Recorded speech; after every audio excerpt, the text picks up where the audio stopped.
Good evening all and welcome to round 6 of the 2013 GPVWC Supercup season with myself, Nick Rowland, and my co-commentator tonight, Mr. Phil Cullen. Good evening, Nick. Nice to have you back after missing out there at Barcelona.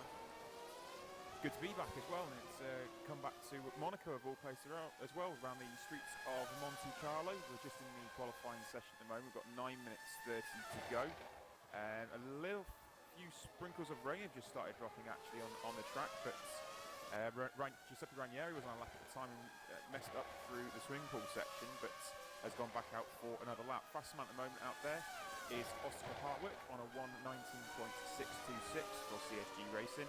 A comfortable gap in front of Pavel Lotnovsky for Innovision of nearly 7/10 of a second, and then back to Tom Parker, who is 9/10 further back. So a comfortable gap here for Oscar already. And Phil, I believe you're going to bring us update with all the news from Supercup after these following couple of weeks. Yeah, we've actually a number of driver changes after the last event. Now, actually, I'm counting about 6 driver changes. Lillipala is not back for Target Racing for this event. This time his place has been taken by Terence Gretsch, and for those people who've been around the GPVWC last year, Gretsch actually took part in the Supercup last season for Malta Force, and he was picked himself up on the podium when he was about 5th or 6th in the championship overall. But this is his first race for this season, so it'll be interesting to see how he handles the new car. Tom Parker, formerly in the Super League with Woods Racing, he took a break away after Sepang. He's back in the racing in the single seaters, and he's driving tonight for Street Fighter in place of Dale Stones. We also have James Johnson making his Supercup debut for Vodbull in place of Dan Rusu. The other 2 changes to talk about are for Fox Racing. This was announced on the website that Andreas Waters is going to be missing the next 4 races, which is seeing a number of drivers take his position. So John McLean will be driving the car tonight here at Monaco, and Ihaba Bass is having continual issues, which is seeing him parked for the moment at Centurion Racing, and team owner Vindab Moodley is driving the car tonight. And just a final one there, actually, while I say he just joined Moodley isn't actually racing, it's actually Tommy Koiven. He's someone else who was actually driven in the Super Cup last season and is back for the first time this year. So we have 6 driver changes going into this event. So it'll be interesting to see how it's going to be a tough race for them making their first starts for the Super Cup around such a tricky circuit as the rain continues to fall here on the track. Yeah, it's just started to get heavier as well, and there's a couple of drivers on track that have not even completed laps yet, and Giuseppe Ranieri being one of them. He's just hit the second sector beam now, and it's a second off Oscar Hardwick. But it has just started to bucket down right in the middle part of the lap, and he's just lost it in Raskas as well. He's pinged the inside wall, and that's going to be that's a disaster already. He's 18th, not even set a fast time yet, and it's caused major issues there for Ranieri in particular. The reason I speak of Ranieri is that he's been one of the quickest drivers currently in the practice sessions, looking very, very strong here. We saw, I saw the highlights of Barcelona, and it's he certainly was out to get past a few drivers there, Phil. Yeah, he was. He made his whole highlight reel out there at Barcelona, and I think I was just saying to the guys we were watching during free practice that he topped now by about 3/10 over Oscar Hardwick, and I jokingly said, we don't want to have him at the front on his own because he made such excitement with some of his moves, and it looks like he is going to be down the field. And he's not the only one. Ryan Walker is currently 17th. Now he is the championship leader, and he obviously hasn't managed to get himself a clear lap either. And with this rain continuing to fall and only just under 6 minutes left now, we could be looking at him having to. It'll be a unique situation for him that he's going to probably find himself in a hole he'll have to dig himself out of, and that's not something you want to do around the tight confines of Monaco. Absolutely not, and this is advantage Hardwick at the moment in terms of championship as well, because Ryan Walker, as you said, is down in the 17th position, and Giuseppe Ranieri is 18th, yet to set a respective lap time anyway. Ryan Walker's set one, but it's some 11 seconds off the pace as the rain continues to fall here in Monte Carlo. But there's a lot of drivers out there that are starting to tiptoe their way around, so those guys that have gone out very, very early in the session have really benefited. Oscar Hardwick being the main man from Pavel Lotnovsky, and Sindri Grunsev jumped up to 3rd place, displacing Tom Parker, who is now in 4th position. Roy Schroten in 5th in the 2nd CSG car, with Morten Wernersen in 6th position. But this track in particular, obviously it's the most unique on the calendar, the most challenging for a lot of drivers, and it's one of the longest also, so we're in for a very long, hard-fought race. We saw explosive Formula Challenge races last night. I think we're in for it again. In terms of what this may implement the championship, Ryan Walker being that far down is doing nothing for his championship. He does lead the way on 83 points, still from Jamie Shepherd, who made the promotion up to Super League not too long ago. He's on 70 points, but Oscar Hardwick's chasing him down hard on 61. So he's not far off at all, is Oscar Hardwick. And if he's got this sort of advantage at the start of the Monaco Grand Prix, that's going to be absolutely spot on for him.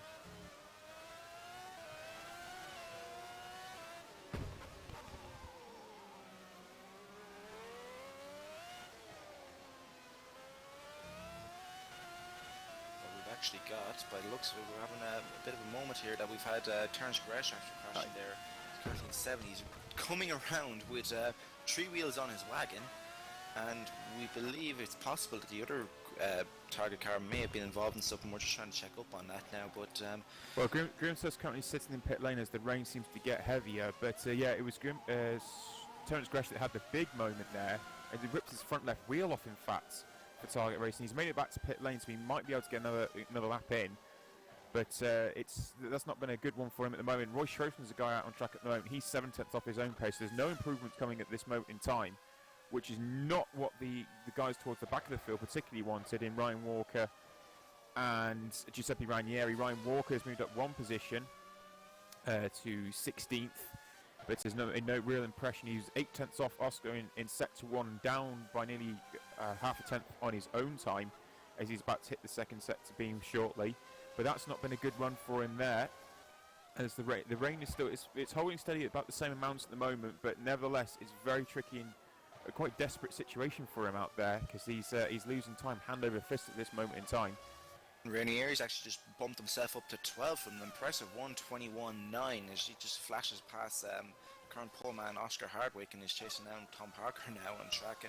He's managed to find a bit of grip out there. Now he's still 2.2 seconds as Ryan Walker's improved a little bit there. He's back up to 16th after Ranieri moving up, but yeah, 2.8 seconds he's down to. He improved by 6/10, but he didn't actually move him in the position. He's still in 16th place. As you said there, that was a great lap there for Giuseppe Ranieri, who's out on track still. He's only 2/10 off on his own time, only a half second down on Oscar Hardwick at the moment as he's just entering the tunnel. It's very tricky out there, but he's looking to try and get these laps sorted. A 10th we're currently bumping up 1 position to 11th, which is occupied by Georgios Stavrakos at the moment. A lot of curb there as he went through Nouvelle Chicane as he heads up towards Tabac now. So he's certainly committed, even in these wet conditions, to improve his time. And he's coming round to the second. Yeah, he's 7/10 off on his own time. This is a good lap, 1.4 off Hardwick. But that's, oh wow, huge oversteer as well there through Swimpool as he enters Rascast now. A little bit wide on the entry, but got it sorted out, squared off as he comes to the anti-nose corner. A lot of wheel, hacksawing at the wheel as he goes through the final corner there as he comes to the line. 6/10 off, but a good improvement up to 8th in the wet conditions. So Ranieri's just got some raw pace out there at the moment. 1.6 off Hardwick, but that's much more closer to the front of where he was before. Exactly. 1 minute 30 left he in was the looking session. at what, 16th, 17th, 18th. You know, at least he's cut about half the field out of the way for himself now, which is be a massive bonus. As Ryan Walker, I just watched, has also improved. I think the rain is just starting to lessen a little bit for these guys, and just the continual laps going in. They're obviously running right out of laps before they can do anything decent, but it's up to 12 for Ryan Walker as he tries to recover from not setting a lap early on. We still have a few guys who actually haven't set a lap, and they are... Sorry, it was an 8/10 improvement there for Walker that jumps up that high, but Ranieri's gone an even quick lap in sector 1. He's 2/10 up, he's only 3/10 off Hardwick now. The rain is starting to ease slightly, but he's coming up on traffic. That's the big problem now for Ranieri, is traffic. As they touched each other as well through there. So Doulis is not getting out of the way either. Oh, he's just about done it, but that would have compromised Ranieri's lap for sure. He's gunning for pole position here. He has been the fastest in the practice sessions. Yeah, he's lost 2/10 all that time in the middle sector. He's still up on his time by 200ths, but it's not enough to improve because Gretsch is 3/10 up unless he can do something in the final sector. He will get one more lap in though, and all eyes will be focused on him because Oscar Hardwick's sitting there comfortably with a 1.6 second advantage. Out of the final corner he comes, 2/10 down on his time, so he's going to gun again with 20 seconds left in the session. Yeah, he's got at least enough fuel for one more lap at least, which is all important going forward. It'll be interesting to see. Every position, especially around a track like this, is vital. I mean, Monaco is well known for its lack of overtaking positions, and any position that they can gain here right now is absolutely vital. So he will be gunning for those 3 tenths, if not a little bit more. Ryan Walker's just crossed the line with 2 seconds left in the session. He crossed the line and was able to start another flying lap. That's a big moment for him there. He's helped to go again. Ranieri is 3 tenths up in his time and just 2 tenths off Oscar Hartwick as he enters the tunnel. He got a big whack of oversteer coming out of Portier though, which caused a few issues. He dives down towards the Nouvelle chicane now. No traffic this time, but gone deep, too deep into the corner. That would have cost him time. He got it sorted out on the exit, but I think the entry has cost him too much as he comes through to back now and towards the swimming pool chicane. As he's half second up, in fact, it cost him nothing, so he could have gone even quicker, in fact. So he's coming up to Raskas now. This will be a healthy improvement if he can do it. Potential of 6th here, because Morten Wernersen is exactly half second off at the moment. So he's driven out the final corner. That was a good drive oversteer, but he got the power down nice and early. 9th improvement. That's superb. He's gone 3rd. What a final sector that was. Beat the outstanding. 6 tenths off, a 9-tenth improvement to go 3rd on the grid. Just 2 tenths off Pavel Lotnovsky. What an effort that is. Now where's Ryan Walker currently? Is he still on his lap? No, he's abandoned it. He was 3 seconds off, so he's made a mistake. So Ryan Walker's back into pit lane. That was a mega lap from the man. I mean, there's still a comparable amount of rain out there, especially from what the guys did their quickest laps in. But third, we were there talking, he'd probably get 5th. But jeez, that's he's completely negated really the issues that he had. And he's Tom Parker in 5th position as well. Yeah, that's obviously on his return. First outing in Supercup, isn't it, for Parker?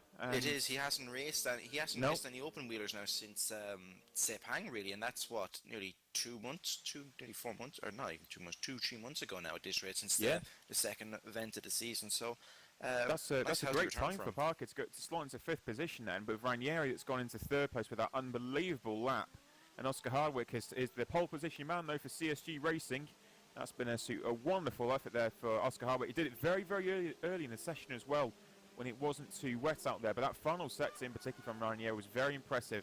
It's Pavel Lotnovsky that splits them though for Innovision, with Sindre Grimseth for Target Racing in 4th place. His teammates, after the issues that he had, Terence Gretsch is going to be in 8th position. Pavel Lotnovsky is...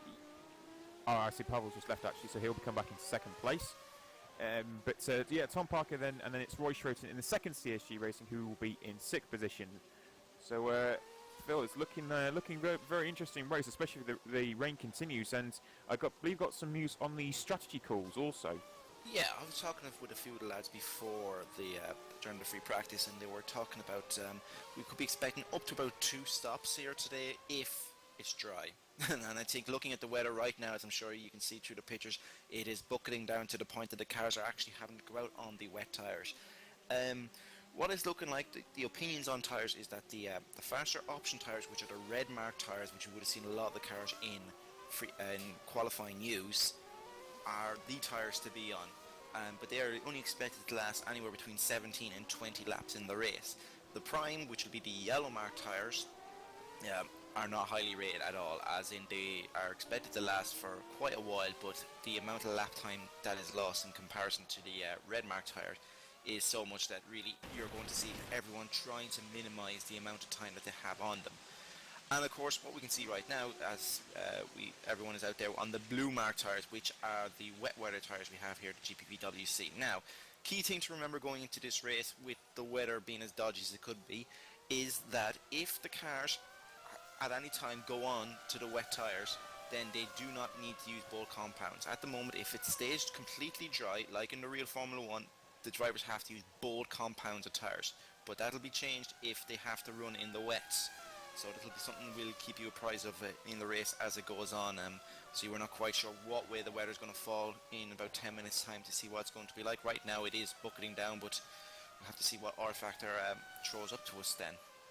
Yeah, and we've already seen as well with when they have switched tyres, back in Malaysia in particular, they switched onto the soft compound tyre because it heats up much, much faster and they get the grip out of it. So you'll see a lot of these drivers, especially if they're in the wet conditions, switch onto the red mark tyres, which are these soft compounds, to make sure they can capitalise on the temperature that comes up into the tyre pretty fast.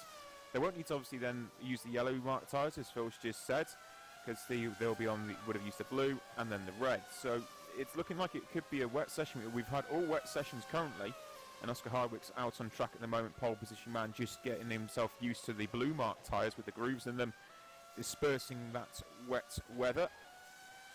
It's going to be very, very close. There's 7 minutes left in the warm-up session, and before we move to the race. So I'll just give you a bit of a rundown of how things look currently in terms of the championships. Drivers' Championship is Ryan Walker on 83 from James Shepherd on 17, Oscar Hardwick on 61, as I mentioned before.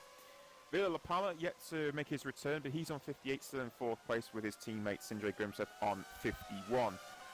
The constructors then looks leading the way is still CSG Racing on 161 points with a small buffer, a comfortable buffer I should say just at the moment, over Target Racing on 125. They're in 2nd place. Satellite Racing's main man Ryan Walker getting a good haul of points at the moment for the team. They're on 86 points in 3rd place. Malta Force are on 77 in 4th. The 5th place team are Innovision on 76. So that midfield pack here, Phil, is getting it's really quite close now between Satellites, Multiforce and Innovision, and then Target not too far away either. It is, and I think a lot of that is probably down to the fact that a lot of these teams have got similarly kind of classes of driver in terms of we don't really have that many kind of, I suppose, standout aliens as the community likes to know, the guys who are ruthlessly quick around. And, okay, we're probably looking at the likes of Hardwick and Rainieri are probably guys that we would consider in that, in Lapala when he is around. But after that, I think we've got such a balanced field that, a bad day for one, you take a hefty points hit, and then you'll suddenly see 3 or 4 guys go around you. So, and hopefully that's something that we'll see reflected in the racing today, that we should have some close battles throughout the field, or we're going to see some of them being bottlenecks, I suppose, especially around here at certain stages during the event. Yep, Oscar Hardwick's out on track at the moment. As I mentioned, he's just going to have second improvement on his own time, getting used to these wet tyres. It's a comfortable gap he's got as well at the moment, 2.2 over Roy Schroten, who's his teammate. So it goes to show that Roy Schroten just had a bit of a moment there as he goes up from Saint Devot. He had a bit of a moment up Beau Rivage, but he got it all sorted out. Sindre Grimseth is a 10th up on his own time. So these guys just starting to adapt to these wet weather tyres, and due to the nature of how they work as well, it's more coping with how much they understeer around on the wet conditions than is anything else here, Phil. It's really coping with understeer and feeling your way with a throttle to make sure you get the power down and also get the nose into the corner. Indeed, I know I've somewhat limited, I suppose, since I only ran a few races this season. But in this these wet weather, and actually I drove the Super League car a few laps around here on behalf of Adam here the other night, and just this track even I put the cars out, it is a very bumpy track, and that adds into everything else between just the fact it's a street circuit and the fact that you're driving a very high powered car around narrow streets, and then you've got the bumps and everything combined in there together. It is one hell of a challenge that these guys have on to deal with tonight, and with the weather just thrown in as an additional factor, it just this is where names can really be made, and where guys can really make themselves stand out there, especially for Super League teams in search of drivers. This is the kind of event where someone can really stand out and make a name for themselves. Yeah, because people are understanding of grip levels, they understand the changeable conditions, they understand the tyres, and that's really where you can make a name for yourself, because if you can understand those concepts of a car, and it's highlighted more so, or to a greater factor in wet conditions because of how much you have to adapt, and that's what a lot of drivers have to do in many situations. They have to adapt to the situations and the environments around them, and once you learn to do that, it really shows. And Oscar Hardwick's doing that at the moment because he's got such a comfortable lead over the field, and he's just dialed himself into those the wet weather tyres so quickly that he's 2.3 seconds ahead of Roy Schroten, and no one else is really near him at all.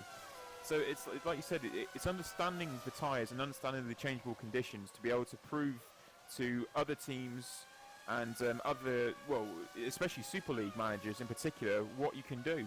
And Oscar Hardwick's showing that at the moment.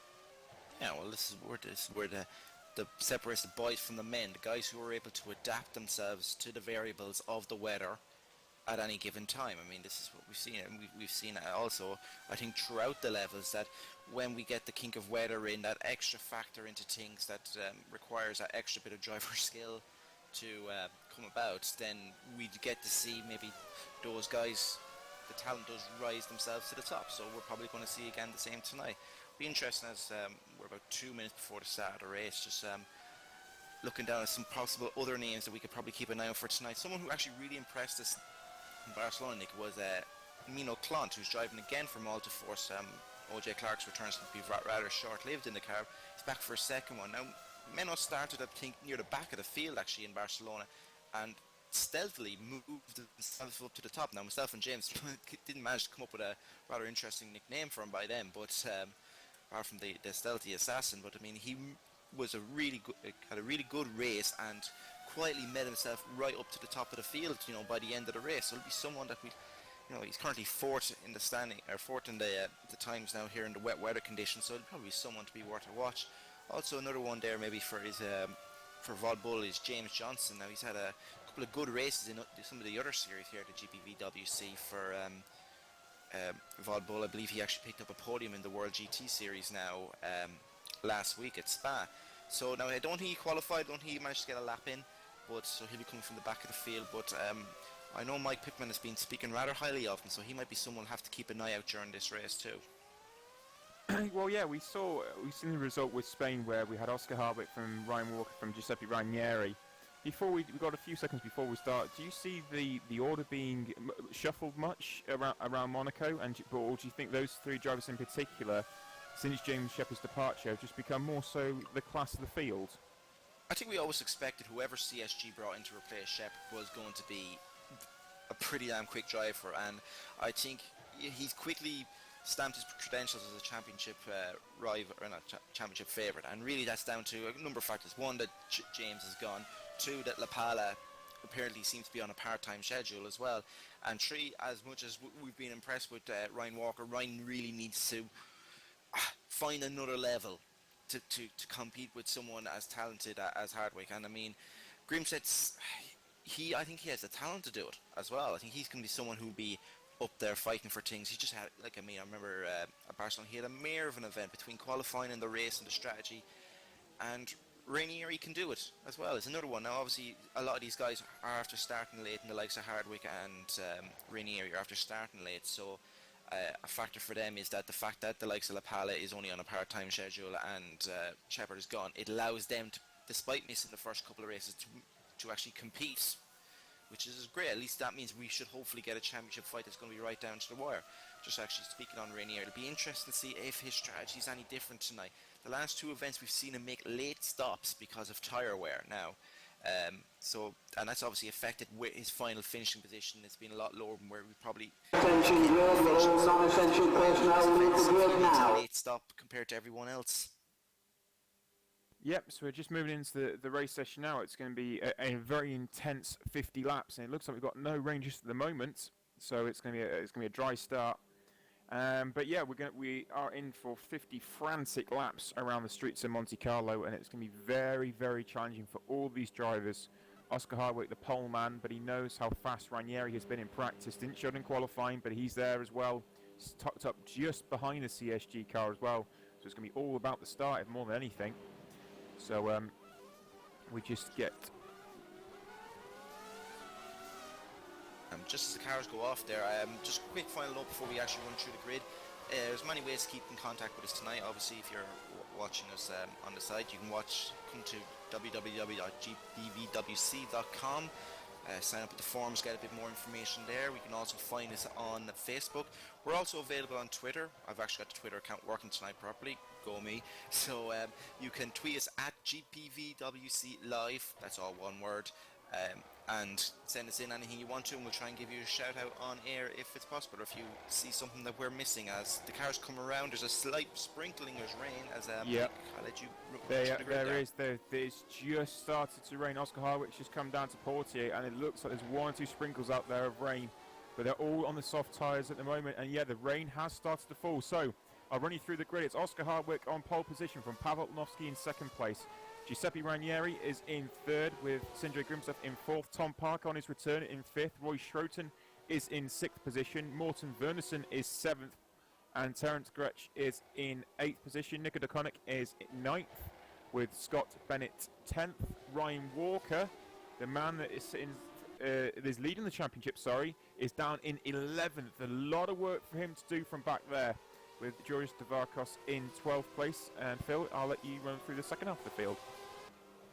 The man I was talking about earlier on, Menno Klont, is in 13th for Malta Force, with Dimitri Dulmeister in 14th. Martin Bulgan is in 5th, doing with Patrick Gatewood, who had a 5-place penalty coming into this race after his smash with Mark Wicks at Barcelona, is in 16th. He actually starts.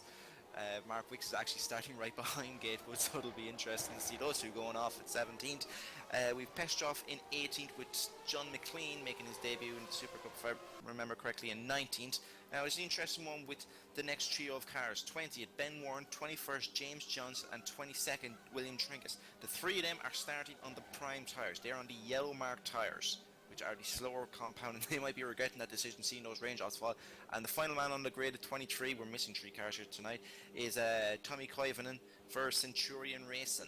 So, as the rain continues to fall down, the cars will have enough grip to start on the dries, but I'll take it over you, Nick, to get us going. It is. The rain is starting to fall, and they are all on those soft tyres, apart from those 3 drivers at the back who are on the harder compounds.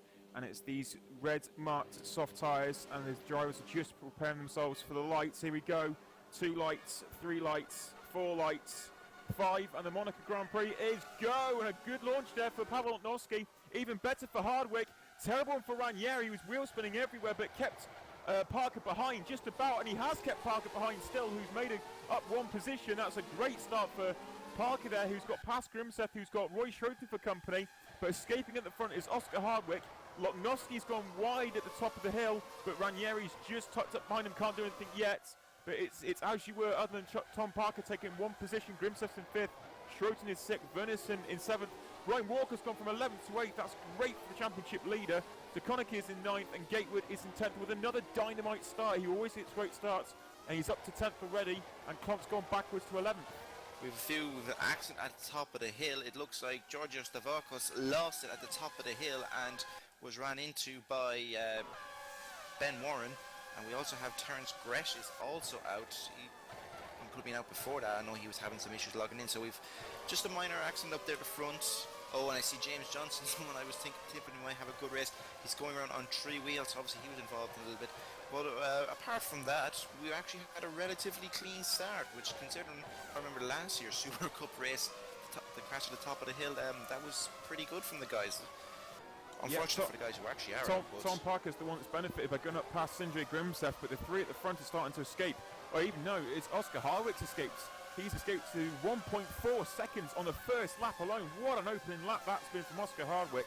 Giuseppe Ranieri has caught Lotnowski already after that horrible wheel spin he got at the start of the race, but he's underneath the rear wing of the Innovision already, is Giuseppe Ranieri, and he's looking to make it the pass quite early on, because going through Massenet, Lotnowski's all over the place, and same through Casino. Ranieri can't get the power down because Lotnowski's car is in the way. Lotnowski is having a few issues with oversteer at the moment, and Ranieri's there ready to pounce, and Tom Parker is only 1.5 seconds off, and he's closed the gap as well, and he's pulling along Grimseth, Schroten, Wernersen and Walker as well. Yeah, and obviously the one thing that Pavel's going to have to look out for is what we've seen the last 2 races, that Ranieri is unlikely to pass you in the most unlikeliest place. Yeah, Ranieri's got to run. Left, he's touched the back of Lotnowski, gone out the tunnel. He's going to get to the left-hand side into the... He's going to try. He is, down the inside. Oh, that's late. Lotnowski's come back at him. Oh, he hit the inside curve as well, that big curve on the inside going for the Nouvelle chicane. Come up towards Tabak now. Wow, Lotnowski was so defensive through there. He knew he could hold the line, and he did hold the line as they go through the swimming pool now. But that was a ballsy defensive move there from Pavel Lotnowski. And the interesting thing is I just watched the gaps. I think they lost the better part of a second and a half. So Ranieri touched the wall there. That's not going to help. Nah, in Raskas, huge moment, but he's got away with it. But Parker is coming. 20.8 there for Oscar Hardwick. Sorry, I was going to point out the amount of time that the 2 of them lost that lap to Oscar. They are now 5 seconds down. Yeah. Well, 4.5 and 5 seconds down, respectively. Ranieri just threw up his pit request light then as well, but it's gone back off again, so he might have been thinking about a pit stop. I can't see he needed it yet. The rain is not really increased since the start of the race. It's exactly the same as it was, so the grip's still enough for them out there, but Ranieri is all over Lotnowski, and he's a dive down the inside, does he? No. Yes, he does! Great move around Lowe's, but back comes Pavel Lotnowski, so Ranieri still can't get by. Coming down now through it to Portier and into the tunnel. He just did not get the drive out there, though, this time did Ranieri. And we had a little incident with the second CSG car of Roy Schreuten. He looked like Grimset was a little wide going through Casino, and Roy either got into the back from or braked hard to avoid getting back from, and spun it, and it was a slightly bit of a dangerous re-entry then, as he had to right his car, nearly catching huge moment for John McLean. He tried to go by Scott Bennett, and he's completely lost it. He's in similar to what Perez did, in fact. Speared left and then right and came over the chicane. He's got it recovered, though, back behind Mark Wicks in 15th, but that was a massive moment there for McLean. He was in 13th and now 15th, so he's recovered. Oh, who's that? That's a huge moment there. Someone's ripped their tyres off. Nico de Cognac. It's de Cognac, is it? Yes, yeah. Absolutely. Ryan Walker's now up to 6th because of that. He's behind the Vodbull of Wernerson. As back at the front, Rainier's all over like a bad rash on Lotnowski, and he just looks like he's got more confidence. I mean, you imagine what he'd do if he can actually get by. He's got the grip there, he's got the confidence, but unfortunately every time he gets on the power he just oversteers. He still cannot get by Pavel Lotnowski. He's going to try into Lowe's again. Lotnowski's gone deep this time, but Ranieri's there. Still can't get it done though. He's trying his absolute hardest as comes into Portier once again. He'll try and get the tote going into the tunnel, and he's got it. He's going to get close coming down to Nouvelle. We've already seen this once before in Nouvelle. There's yellow flag down here as well, so someone's had it's William Tringus that's had an incident down here. The yellow flags are out, and Lotnowski's gone very, very deep, and this might give Ranieri the run up towards the back. Tringus is on the inside. On the inside goes Ranieri, but can't get it done. Lotnowski holds position again. Great defensive drivers still here from Pavel Lotnowski. And James Johnson's had an incident now as well, has he? He's lost the wheel. I think he tried to pit, and he's just been unable to fix his damage. In Raskas now, Ranieri's trying everything to get by Lotnowski and cannot get by him whatsoever. And Parker's only a second behind now. A lot of drivers having incidents. James Johnson's back into pits, I think, now, as Ranieri is closing, but Tom Parker is ready to join this party, as it's going to be Ryan Walker trying to get past Wernerson to catch Parker.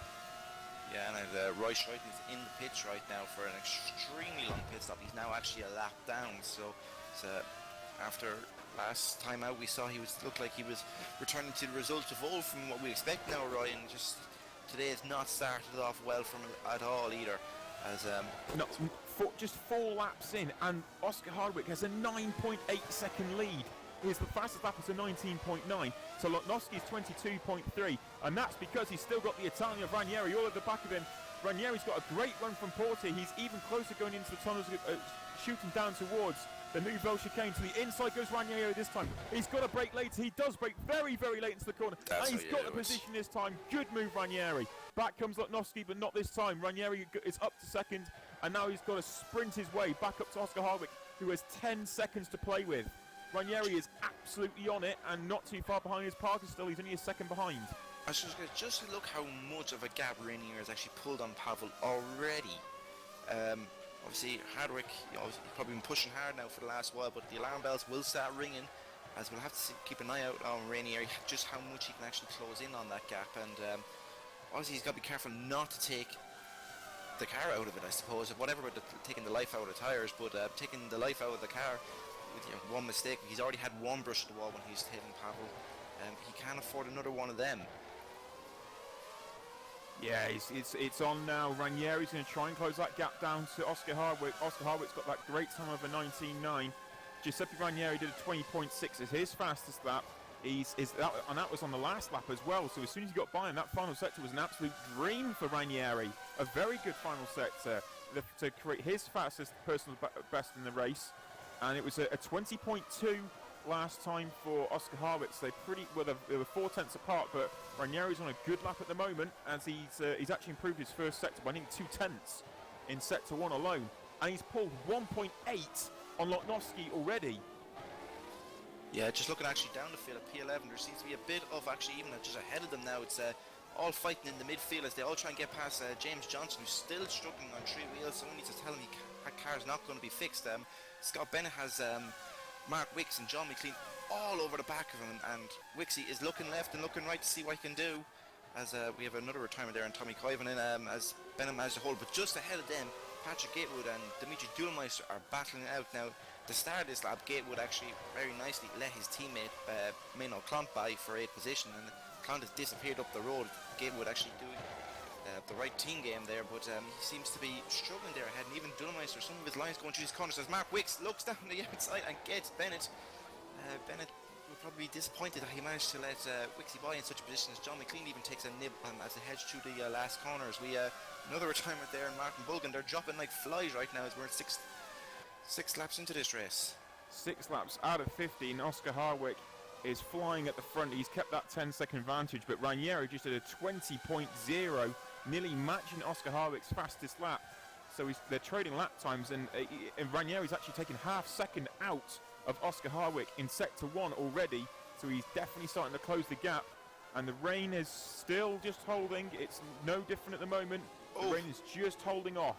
Sorry, just going back to Bennett's troubles. He's after getting past him when McLean gave him a little bit of a bump and run, side bump and run, as they were headed down the hill from Casino. They actually went side by side up the hill, nearly banging each other as they went. And it's another position lost there for Scott Bennett, as Andres Petros will be the next man looking. And actually, just looking, I think we're only going to have about by the time the likes of Roy and William Tringus actually get past the stricken cars, we're only going to be looking at about 16 cars left in this race already after 7 laps.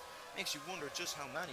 I think we had a rather famous Super League race where we only had about 1 finisher. The rate some of these guys are going through cars, we can have a very low finish rate here at this event.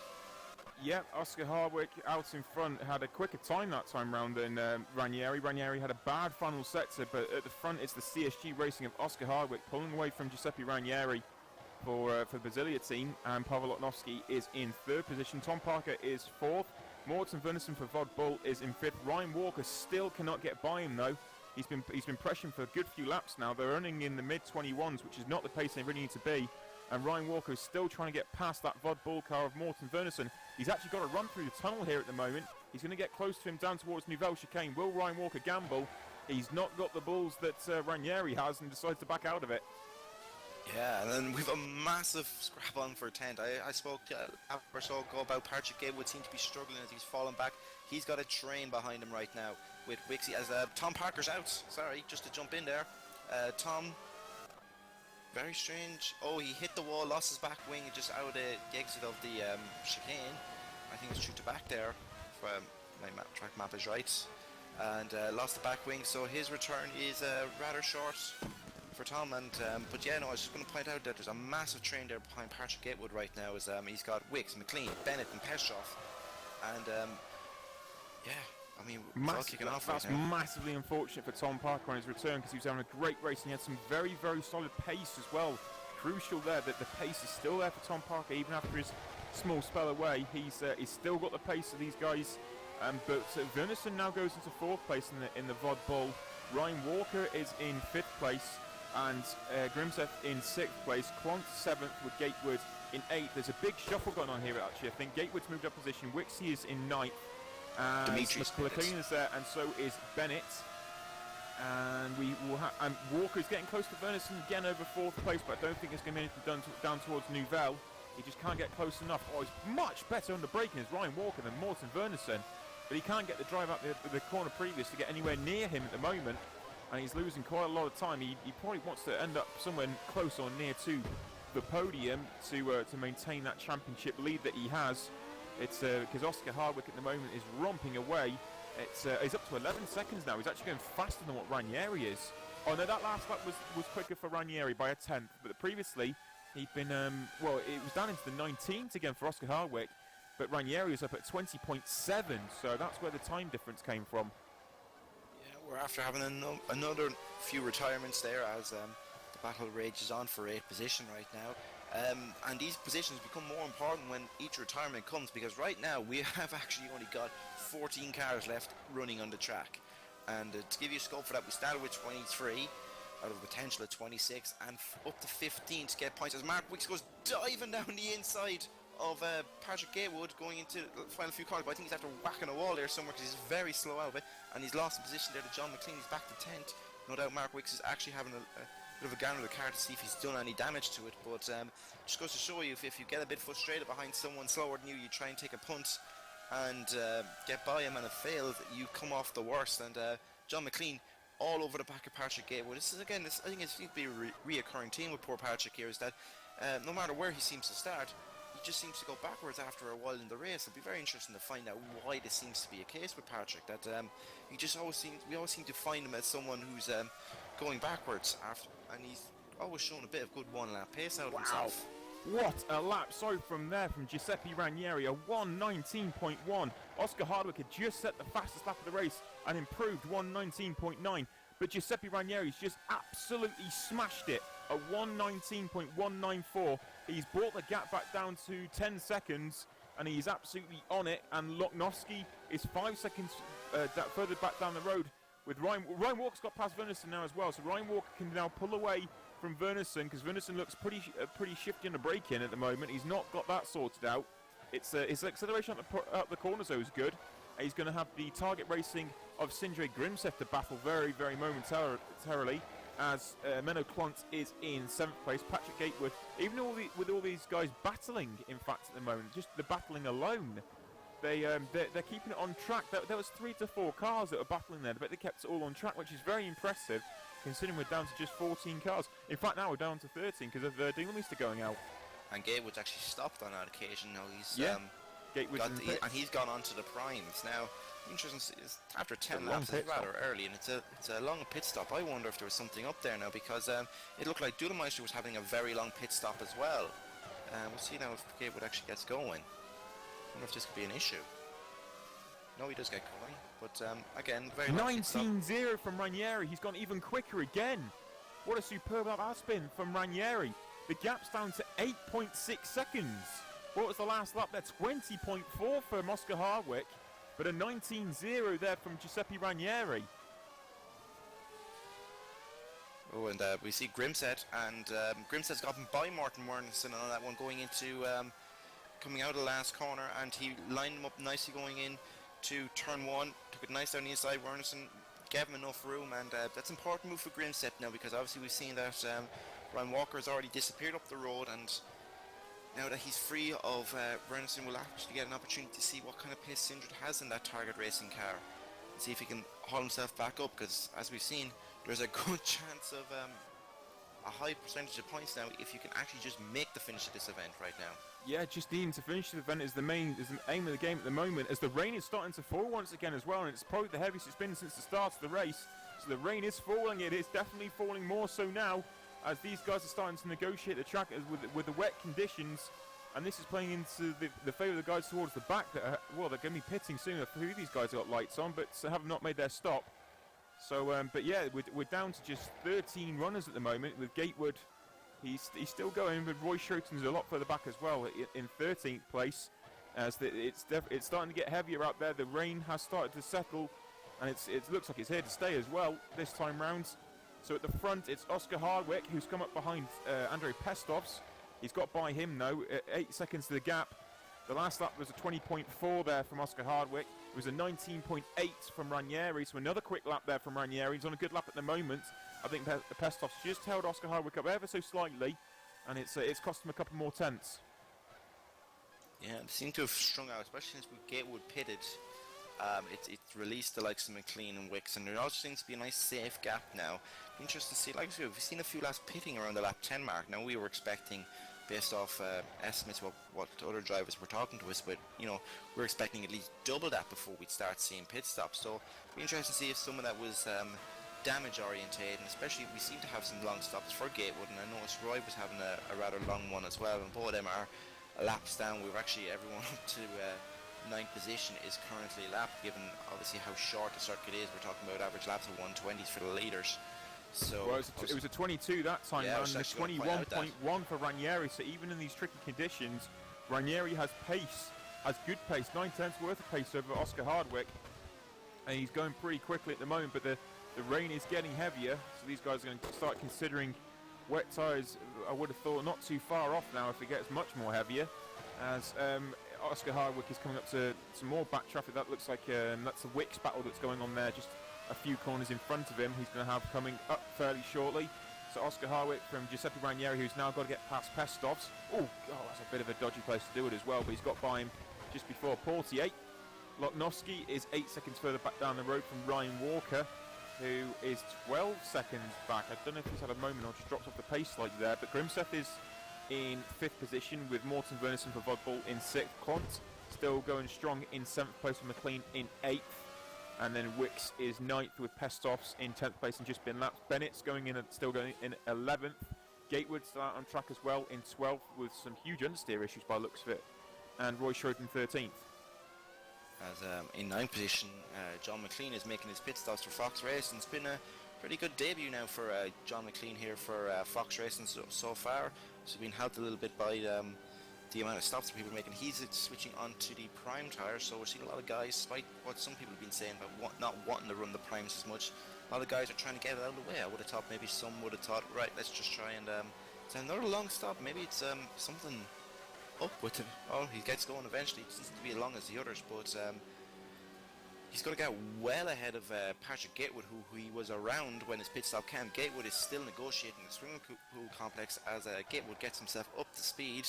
Next to pit lane, he's just going to come out alongside Ryan, just in front of Ryan Walker even, sorry, on those fresh pair of boots. Yeah, Ranieri to Hardwick is just stabilised at 7 seconds currently. It was 22-0 from the pair of them on the last lap. So they're just stabilising at the same pace as the rain has, again, just stabilised, and they're still stay on these tyres. There's not enough rain that they need to start worrying about it. It's when you start to see that spray, it's when it starts getting a little bit more questionable and whether you want to pit for the tyres. But they probably want to go as far as they can into the race on the tyres they're on, or at least to the point where the rain is just too much and they have to make that pit stop. Yeah. Obviously, some people are probably wondering, well, it's raining, they're going to need wet tyres. Well, obviously, we've got, I know it's 13 cars running around short tree circuit at the moment. So what they're doing is they are keeping the racing line relatively dry. That allows them to maintain enough grip and enough heat in their dry tyres to actually compete on it. Now, if the rain does get heavier, as Nick said, then they will need to consider the wet tyres. But just in case you're thinking that we're making up the fact that the track is slightly damp, though it will make an effect, as we saw a lap there where Oscar lost himself 2 seconds. That's so it does affect the mentality of a driver when they do see those raindrops coming and when those clouds darken, and especially concentration is paramount around a track such as this. Is absolutely critical. The concentration required around this track is unbelievable in dry conditions, but you can imagine it's about 10 times more concentrated when you require it in the wet conditions. And Ranieri has taken a couple more tenths out on this lap on Hardwick. It was under 7 seconds. It's not now, actually. I think Ranieri's just had a bit of a moment going through Nouvelle. He has. So not as much time there. They're closing in on Wicks at the moment, is Ranieri. Oscar Harwick nicely out in front, but they're set at 7 seconds. He's actually dived into pit lane. Oh, and I think he's forgotten of the correct request, because he's into pit lane now, but this might be a longer stop. He's in pit lane, and Ranieri's carried on. It's a long stop for Oscar Harwick there. He's away now, but that was a very, very long stop for Harwick. He's gone back out on the soft compound once again, the red stripe tyres. But he's had a bit of quite a long stop there, and Ranieri carries on.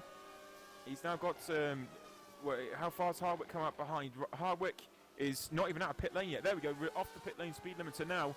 Heading up towards turn 1, the gap is 15 seconds. So Oscar Hardwick from Ranieri, and Lotnowski splits him in the Innovision.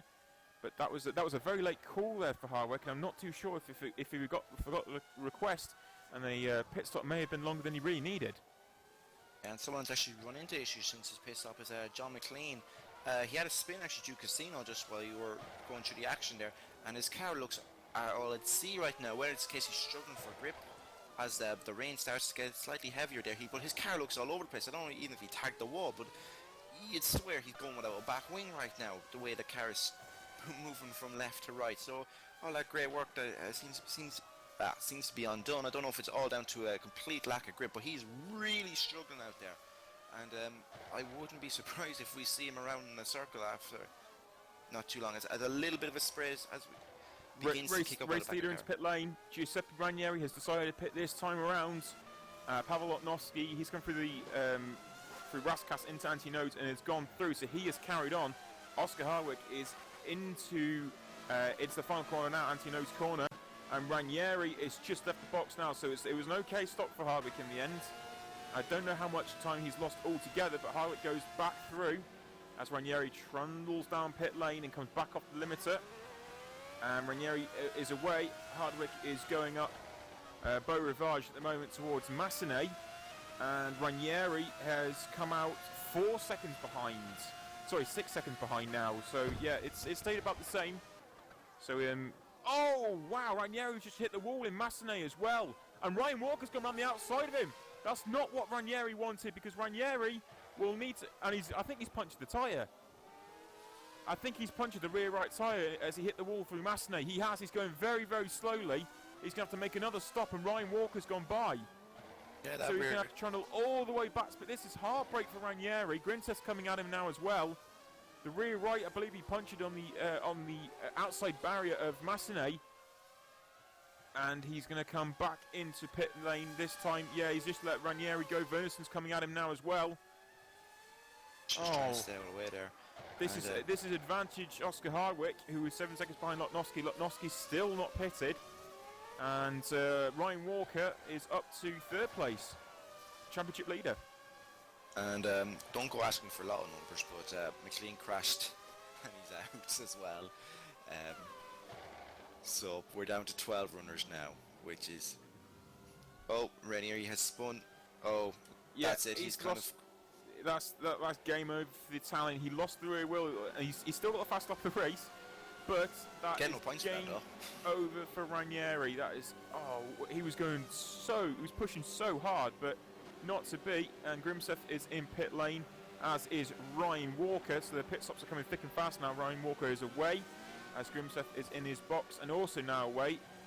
Off the pit lane speed limiter goes Ryan Walker, and Grimseth is away now. Coming out behind the traffic of Patrick Gatewood. Oh, Grimseth crossed the line, pit exit there. Yeah.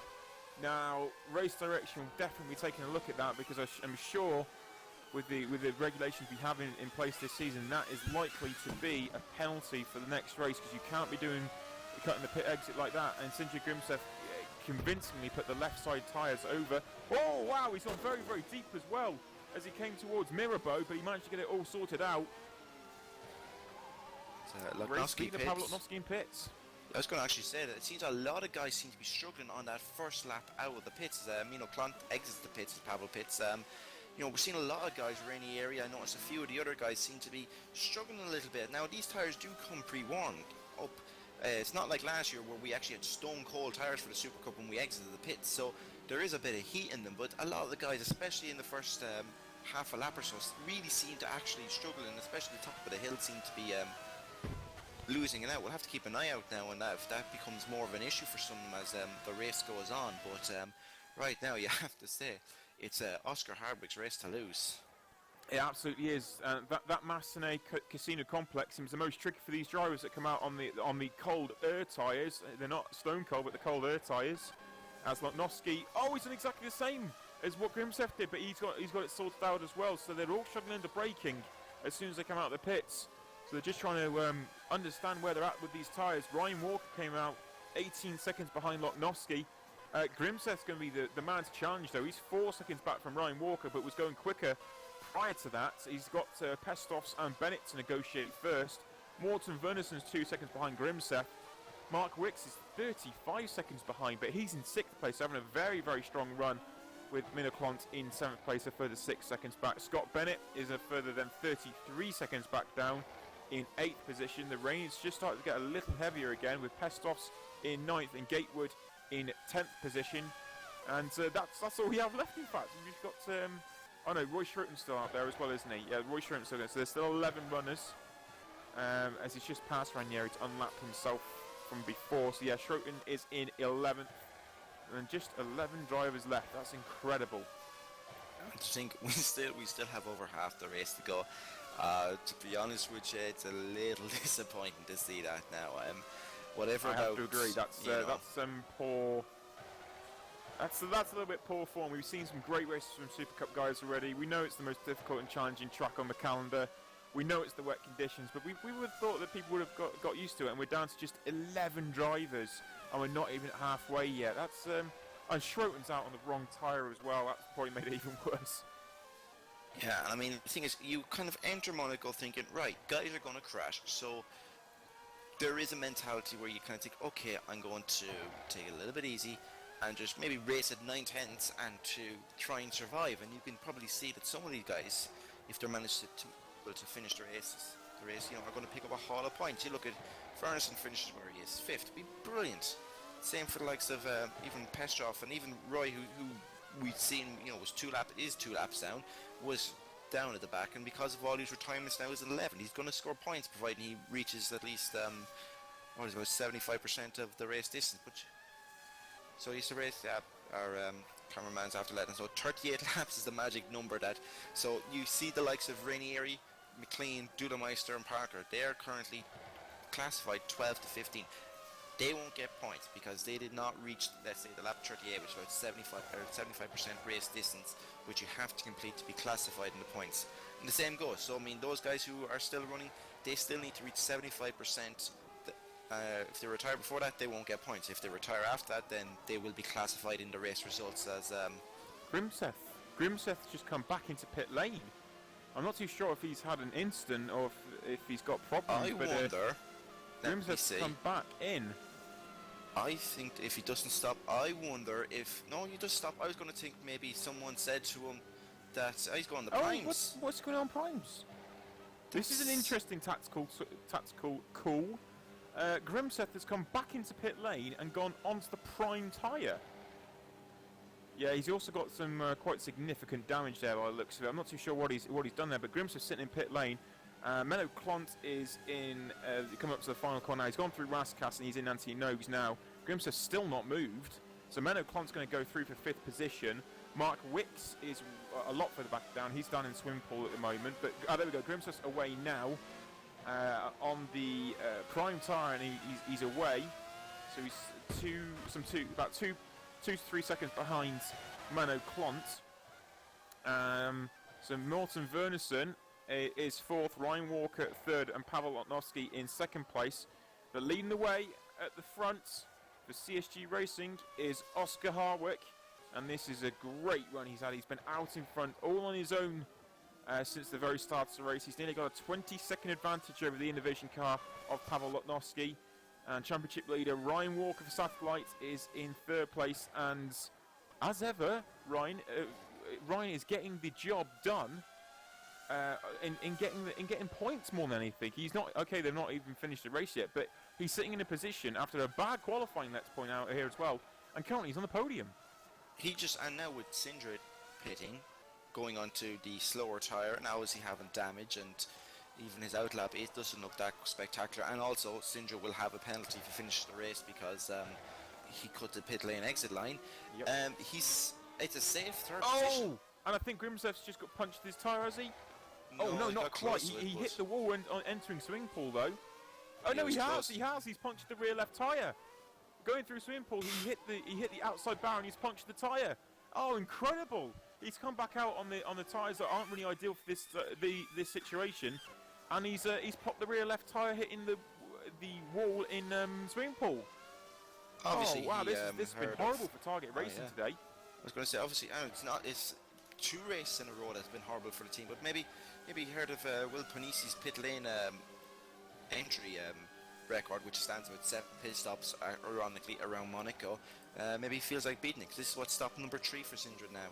As he stays on the primes too, I actually thought that when we first saw him come in, he was actually coming into service drive-through, because I know that team owner is Patrick Assa, and he's rather read up on the rules, and maybe would have told his team or his driver now if he's watching and come in and clear that penalty in the race rather than deal with it afterwards, particularly given the length of the Monaco pit lane. But he's looking a little more comfortable now on those tires. Petter must be tearing his hair out at the moment after what he's seen with his drivers here. And Grimseth's come back out again, and Scott Bennett is only 4 seconds behind, so the second Innovision is going to start closing in on Grimseth because he's gone back out on the same tyres once again. And technically speaking, Bennett's out on the quicker tyres, probably done a lot more laps on them, but He is on the quicker tyre. Mark Wicks is under fire from Roy Schroten. Roy's actually trying to unlap himself here, I believe. He has got the quicker car and the quicker package by the looks at the moment in the CSG, but Mark Wicks is not letting him go. He doesn't really need to battle here at the moment. He could just let that CSG car go. Because whoa! Dawn him as well. Oh, that got a little bit ugly. That got very ugly, in fact. And Ryan Walker coming up behind him.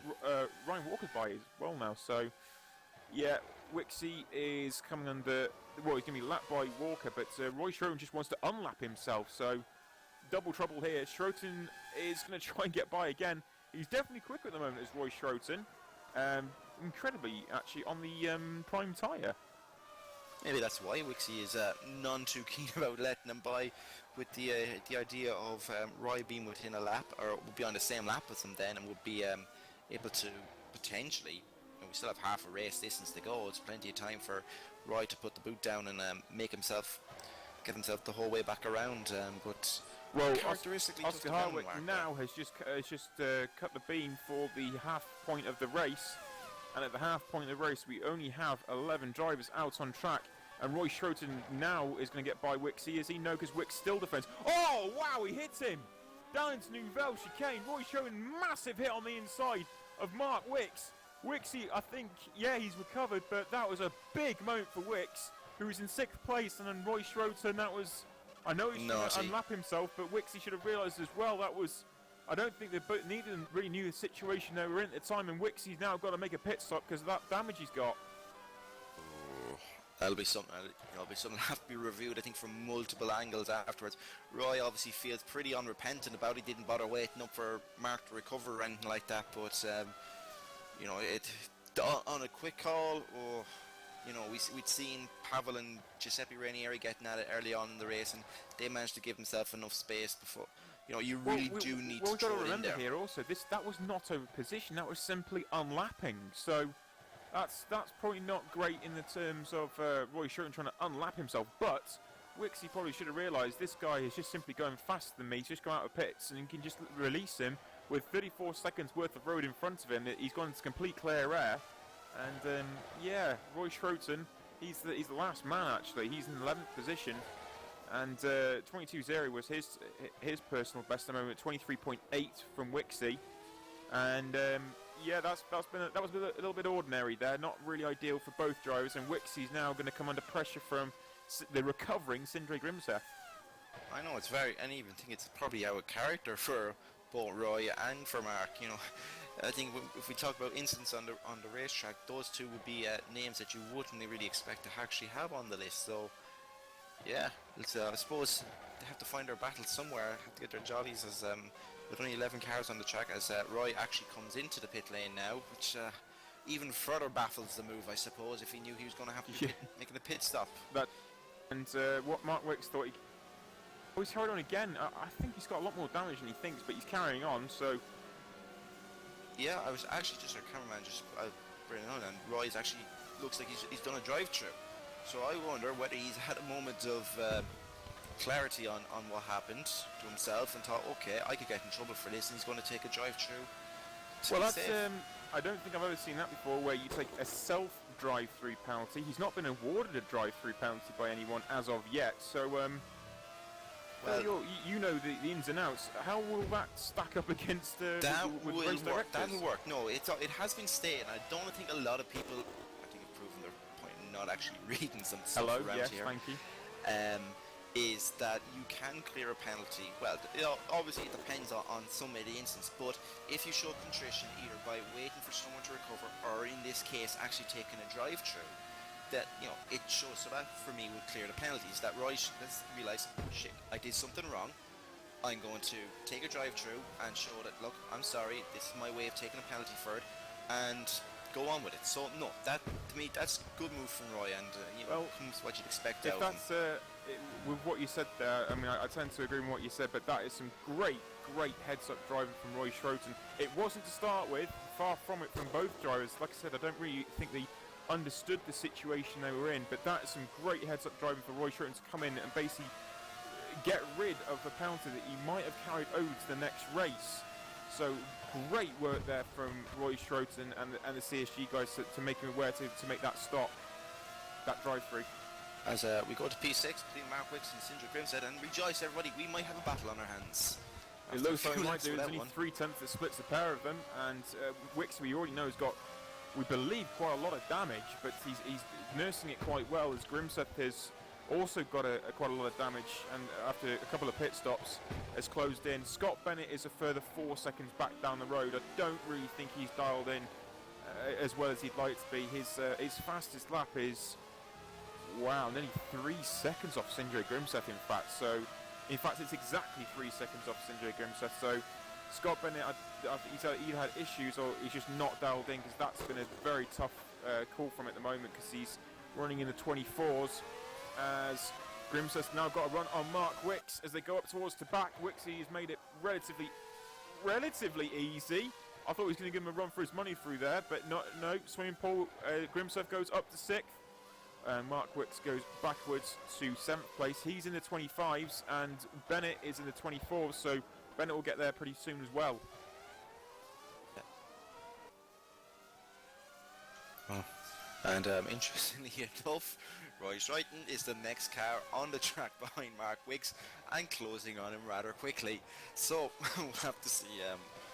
I suppose that gives you an idea of how it all works out, that, you know, with a time penalty, Roy has actually ended up right behind Wicks. So, you know, I suppose goes to show that such a system works. I'm surprised more people actually don't take that rather than risk a penalty post-race when you are more or less sure that you're in the wrong. You know, why take a flat 20-second, 30-second penalty when you realise that some sort of contrition on the track, and you can actually, you know, show those in the disciplinary commit me, hey, I've done wrong, I've hold up my hands for it, and I show that I've learned. And I suppose sometimes that's all we ask. And like I said, it's amazing that we don't see too much. I mean, I remember I did one at Road America, that bloody long pit lane there, last year after I had a little tangle with someone, and you know, I can't really remember, apart from seeing Roy do that now, don't really know of anyone who's really actually decided, hey, I'm going to take my penalty now rather than wait until afterwards. Yeah, absolutely right. There's you don't get many drivers that would do that, and Race Director and cameraman Dave Smith has just pointed out that Oscar Hardwick has lost 5 seconds. Well, actually, it was 6.4 seconds exactly that he lost on the last lap. So I think he may have had a moment, Oscar Hardwick, but still with a nice 19.4 second advantage in front of the Innovision of Pavel Lotnovsky. Pavel himself, a very quiet race, other than the battle with Ranieri at the start. As soon as Ranieri was by, we never really saw much of Pavel again, but Pavel in that Innovision car is having a quiet race, but doing a great job at the moment in second place.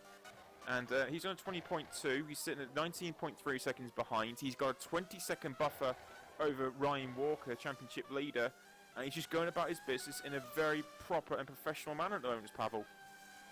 Indeed, and it seems to be that Pavel finally seems to be turning a corner. We saw that Hungary with a podium there, that it looks like the Pavel that we know is underneath everything there, that is a raw racer, that when he starts hooking it up, and hopefully we're not giving him any curses now by and jinxes by talking about him in that manner, but you know, he's beginning to finally string together results that we all know that the Estonian is well capable of putting together. Mind you, I think at this rate, I think if you and me take out these broadcast cards, I think, you know, we'd easily get ourselves into the points by the time the 50 laps comes to an end. Yeah, and I'm not really driving these cars too much, but at the moment we can probably drive out now and still collect the points, because the attrition rate has been quite incredible around here, as Roy Schroen is making another stop.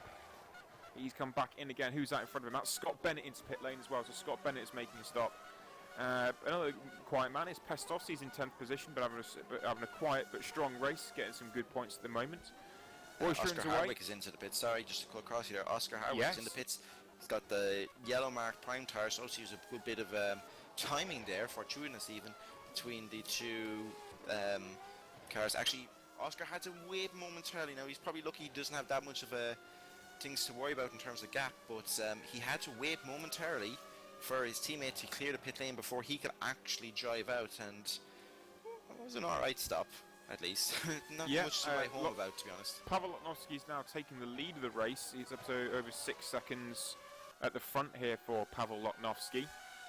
He's coming up on the back of Scott Bennett, who has just made that stop. So the Innovision car getting a bit closer to Scott Bennett, his teammates. So it's going to be a close battle now between. Let's see. No, it won't, because he's made his stop. How much time did he lose in that pit stop? Was it enough? Well, just it's 9 seconds. So Oscar, sorry, my time is playing up a little bit. It messed me about there. But Oscar Harwick is 9 seconds behind, so he will make his stop. And Ryan Walker's also going to make his stop yet. But so he's gone back out on the prime tyres. It will just be a case now of will they have to pit for wets at any point? And there's a few drops of rain out there again. Yeah, actually, I just got pinged there by race director Chris Williams, and apparently Oscar forgot to turn off his damage repair, so that's why he probably had a lengthier stop there. Not the first time we've seen Oscar have some issues with forgetting to do stuff in his. Is he? Oh, he's in the wall! Oh, he's out. He's out. He's gone. The rear wheel is gone. His left rear wheel is gone. Certain victory has been thrown away by Oscar Hardwick. Incredible. You were saying before that he could throw. It was only him that could throw away in his own race, and he's absolutely done that. He did a Sindre Grimseth and put in the outside wall of swimming pool, and he's hit the rear left tyre and it's ripped it off. And incredibly, Oscar Hardwick is out of the race, and he's been dominating for 32 laps, no issues at all. So up into the race lead now goes Pavel Loknovsky. Ryan Walker has stopped now also, so Ryan Walker in second place, getting ever closer to the front. Ryan Walker is continuing, but Pavel Loknovsky now takes the race lead for Innovision. Shocking, just when we were beginning to think the race was settled, and I suppose that's how Monaco can turn around and bite you in the ass, and Pavel Loknovsky is now the leader of the race.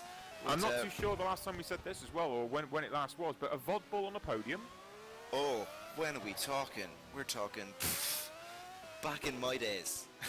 And that's showing our age. We're talking the F1 VWC. We're talking about the GP4 days that we would have seen a Volvo. I could probably go and look it up, but it might take me a bit of time. But we could be talking 07, 08-ish. We could be, we're talking about pretty old school when it comes to a Volvo on the podium, at least in the terms of the Supercup and the Super League. Obviously, they were on the podium there in WGT last week with James Johnson, but be a great result for Vernison. Remember, this is a team that came in very late after Allen Grand Prix never showed up. Sorry, Menno Klontz had a spin out of Raskas in fourth position. He's got it all together, and he's going again. He's in fourth. He had a spin out of Raskas, and he's away again. But yeah, Menno Klontz had a bit of an issue there. Sorry, Phil. Yeah, I was just wondering about the Vodbull that this is even Vernison. Vernison had signed up for Allen Grand Prix, paid his fees and everything, expecting to go, and then suddenly the team was more or less gone. Now, one of the conditions that was put forward to potential teams moving up was to carry Vernison over to the team, and obviously this will be something that team owner Mike Pittman will be delighted about now, given the fact that Vernison has been doing so well. Fantastic. And just even something that Dave, our cameraman, is after saying in our corner here, when we were talking about the championship before the start of this race, and the fact that Ryan Walker is going to need either to up his game, or something I probably should have said, I didn't say earlier, or who's going to be banking on days where the likes of Hardwick don't finish. And obviously Hardwick's going to be classified 11, but he did not make enough laps to do 75% of the race, which means 0 point for him. That means Ryan Walker has the ability to score some pretty hefty points here today, which will aid his championship. We're just at the 1/3 point in the season right now, so every point counts, and the fact that he can come about with a big massive haul of points here today, if he can keep it on the island, which still is a while to go yet, but this would be massive for Ryan Walker and his championship ambitions. It very much would be. And here's a point on Ryan Walker. A lot of the time we see him, he's out in the Super Cup car, but he does a lot of endurance racing as well, and endurance racing really takes its toll on the body, and it really takes a toll on the concentration of a driver. Sure, they can be at slower speeds, especially in the GT cars at a slower speed, but Le Mans prototype cars you certainly have to have a lot of focus, and Ryan does a lot of Le Mans prototype racing, and it's starting to reflect that concentration level and that understanding of doing a long distance and a very high concentration scenario such as Monaco. And it's starting to really prevail for him that he's able to get these sorts of to do what he's doing at the moment, and it's proven successful because he is leading the way in championship, yet to win obviously, but he's leading the way. I don't think we'll run out of words to describe what Ryan Walker. I mean, this isn't the same driver we'd seen, not let alone last year, but the years before. I mean, and I know Ryan was always happy enough to joke about with his form, but I mean, and I suppose he was in some regards, you know, he allowed him. He was happy to be the butt of some jokes with how he tended to flirt from team to team, from series to series, and you know, at times he seemed to be taken on. You'd be hearing him race about 5 or 6 different series in the 1 week, and he just has come into this season, this year, so with such focus, and you know, he's honed himself. He's you know, focused on doing this. He's focused on doing it, as you said, and his endurance stuff, and he's just a completely different driver. You wouldn't think this is the same Ryan Walker that we've seen over the past few seasons, and you know, as someone, as I've known him, and he was my teammate on a number of occasions last year, I'm only delighted for the lad. I mean, it's finally good that all that effort that he's been putting in has finally started to come good for him. Well, this is the thing. Over the past few seasons, Ryan went under the tutelage, if you like, of Lee Morris. He was Lee Morris's teammate for quite a period of time. And when he was teammate with Lee, I was teammate with Lee for 4 years, something like that. And he's the type of guy, as we've all seen and experienced, that does put a lot of pressure on not only himself, but on a team as well. And I don't think Ryan was really able to thrive in that environment. I know I was, and that's why I eventually moved away and did other things. And what Ryan has done there, he's learnt what Lee essentially taught him, but he's advanced it. He's taken it forwards. He's done even more with it. And Ryan now is turning into quite a driver. We're hyping him up. Like you said, there's about 14 laps to go, so he's got a ways to go yet. But he's doing everything he can at the moment in what is required to get this championship as well. A 20.1 is his current fastest lap. We saw Ranieri down in the 19s. It was a 19.0. So it's about a second, 1.1 off the ultimate pace. But that ultimate pace has not been needed. He's not needed to push like that. It's Monaco. You need to get the car home, and and Walker realises that. He was in 11th, remember, as well. He qualified in 11th with a very bad qualifying session. Got himself up to 8th at the start, and now runs in 2nd because everyone else has gone too hard, too fast, and dropped off the track. Yeah, it's amazing to think that when you actually think that, you know, how many of the fast guys, the guys you're expecting, and I just speak beforehand that this is a race where names can be made, and you know, you can build onto your story as a driver, and we're definitely seeing that with a number of the guys here. And I mean, like Ryan, I think Menno Klant was started near the back as well, and he's currently running forward apart from that minor spin that he's recovered from it. So we're seeing a number of drivers here, you know, just because of their ability to keep the car on the track, maintain that 100% concentration that is needed around here, and they're going to be looking to come away with a fairly hefty haul of points, barring any disasters. Just another point as well, it's only the top 3 drivers that are on the lead lap. Down to Menno Klant, everyone else has been lapped. So it's Luknowski, Walker and Vernson, the podium men, they're on the lead lap. Klant has pitted, in fact, he's just driven into pit lane now. So it looks like he's had another issue. Grimseth is in 5th with Mark Wicks in 6th. Gatewood is 7th. Bennett in 8th. Pestov's in 9th. And Roy Schroten in 10th position. And Oscar Hardwick is now out. So there's only 10 drivers left in this race. Might be less than that. What's Menno Klant up to? Menno Klant is coming back down pit lane. Okay, so he's going back out on track again. So Grimseth's gone by and picked up now 4th place. Soft tyres, or the hard tyres even, sorry. Yeah, you're spot on there. He's now picked up... so Grimseth's now gone through for 4th position, and Klant has come out in 5th. A couple of these drivers have already switched now. Luknowski, Walker and Vernison have only stopped once, and they're... I say that, race leader, Pavel Luknowski, has just now come into pit lane. Now I suspect this will be the change to the primes. It is indeed. The prime tyres go on. So he's now switched over to the prime tyres, which are required now. We've already seen how difficult these primes are on an outlap. What can Pavel Luknowski do? And can he make sure that he actually gets around a lap? Because these primes are very, very tricky. Yes, I believe Ryan Walker will just, yes indeed, he flashes by.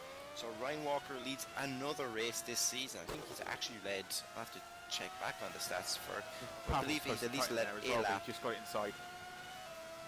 He led a lap every race, so it's another impressive feat that when we're talking about, you know, it just shows the consistency of being able to do it, and probably was rather close on that line, yeah. Might be He was close, but he just managed to get it all sorted out. But now he's getting, he's now come out behind Ryan Walker. Ryan Walker still needs to pit to get these tyres, and Lotnowski. Well, the nice thing he's got here is he can use Ryan Walker as the brake marker. He can just brake behind him, and he can just get these tyres up to temperature. So that's working quite nicely for Pavel at the moment. Yeah, as long as he doesn't literally use them as a brake now. Well, yeah, that's the only thing. But no, Dan's Nouvel's got the job done. Oh, Walker's made a mistake. Things like that. Walker made a mistake, went too deep in Nouvel, and Lotnowski looked like he was going to nudge the back of the satellite racing car. But no paint exchange there. The Innovation still carries him. Oh, there we go. There was the moment under braking. He hit the brake, and the rear of the car tried to snap on him going through the swing pool section. So maybe it just requires a bit of brake bias. There we go. Ryan Walker now dives into pit lane. I suspect this will be for his prime tyres now also. Oh, if I was Pavel, I would have just been, and I would now be just taking it easy, just avoiding those walls and avoiding making any kind of mistake. He's got 11 laps to the finish right now, and 11 laps mean Pavel, I don't think, has won a race now in the Supercup since he finished second in the championship in 2010 was the year he finished behind Bartovos, if I remember correctly. Yeah, I think that's right. Yeah, Morten Venison anyway. For Vodbull is in third, and Ryan Walker has now come out of pit lane. He was slow on entry to those pit box there as well, and he's lost 3 seconds there on Pavel Lotnowski. So he's got to get these now. Ryan's got the challenge of getting these with no brake mark in front of him, essentially, that Pavel had. But so it's Ryan's challenge now. Morten Venison has succeeded in the challenge in the Vodbull. Looks like he's a lap and got them up to temperature. So Morten Venison is cruising in third. Sinjay Grimseth for fourth place. They've got a yellow flag somewhere as well. Looks like someone's had a bit of a moment. Roy Schroten. Again, Roy Schroten has had an issue, and this time he's definitely out. He's come out of the tunnel by the looks of it and had a massive moment going down towards Nouvel, and he's lost his rear right tyre by the looks of that and is out of the race. He's 2 laps shy of getting points. 38 laps was the magic number that a car has to reach to be classified within 75%. It's a very weird one. He just seemed to run wide. I don't know whether it was a failure of some kind, but he bangs off the wall, and it's enough to spin him around, losing the back tyre, and that's 2 left rear tyres that CSG are going to have to go chasing down the track for once the race is over. And all this actually happened just in front of Ryan Walker, so... Yeah, Dave Cosmo's going to have to get a jog on around the track after he's under the cameras to go and get those tyres, because that's not been great for him, unfortunately, and for CSG Racing. I'm saying that we've got the Innovisions out there. Both of them still haven't we? Yes, Scott Bennett is still running out there, so both Innovisions are still going. Both of the Multiforce cars are still going. We've got one Vodbull, one Target as well. Is that Wixie Street Fighter? That's the right one, isn't it? I can't remember now off the top of my head. And then who else we still got? We've got Pestov still running out there as well. So there's a good amount of drivers out there. So Innovision and Multiforce in particular look like they should get a quite healthy stack of points, and Ryan Walker will boost once again Satellite's points at this current rate as the rain is just starting to fall once again. With where we're at now, we're on to lap 42, so 9 laps to go, and we've hit that 75% mark, I believe, now. Yeah, it's actually, I've just realised now one of the missing cars is actually that second Satellite racing car. But just had a quick look down. Now they'll get a lot closer with Targets, obviously with Ford, but they'll drag themselves in, and even Target Racing, it'll bunch up that constructors where CSG were starting to run away a little bit with it. The whole pack behind them are actually all going to... Target are getting points at the moment because Grimseth's out there. Satellite getting points because of Ryan Walker. Multiforce are getting some very good points on 77, and Innovation on 76 are getting some very good points. So yeah, you're absolutely right. They all start to close in on CSG Racing. So squeaky bum time for CSG. I was going to say, when was the last time they didn't score points? I mean, I don't think it happened in the Supercup last year, so you could be actually talking back to their last time they were in the Super League before the team stopped and became Midnight. You might know something about that there, Nick. Yeah, well, we took the Super League side of it, yeah, but Dave carried on with the lower categories and kept CSG alive in Supercup. But yeah, it's a long time since we've seen them double DNF. Maybe Dave will know such pain in the back of his head somewhere. He might be able to let us know when the last time that might have happened, if it ever happened even. As we're looking, what do we have? About 8 laps left in the race. Rain's starting to fall as well. Yeah, it's all in now. There's a few extra raindrops out there as the rain starting to fall. It's 42 laps completed, and the problem that these drivers in particular are going to have is they're on the harder compound. In fact, Mark Wicks is only the guy that's on the softer compound, but this is going to get very difficult if it gets heavier, because on that prime compound, this is going to be an absolute nightmare. But they're up to temperature, sure, but they'll probably drop even quicker. Yeah, and I suppose another point to make, when we had the initial rain, we had, 18 cars on track at the same time.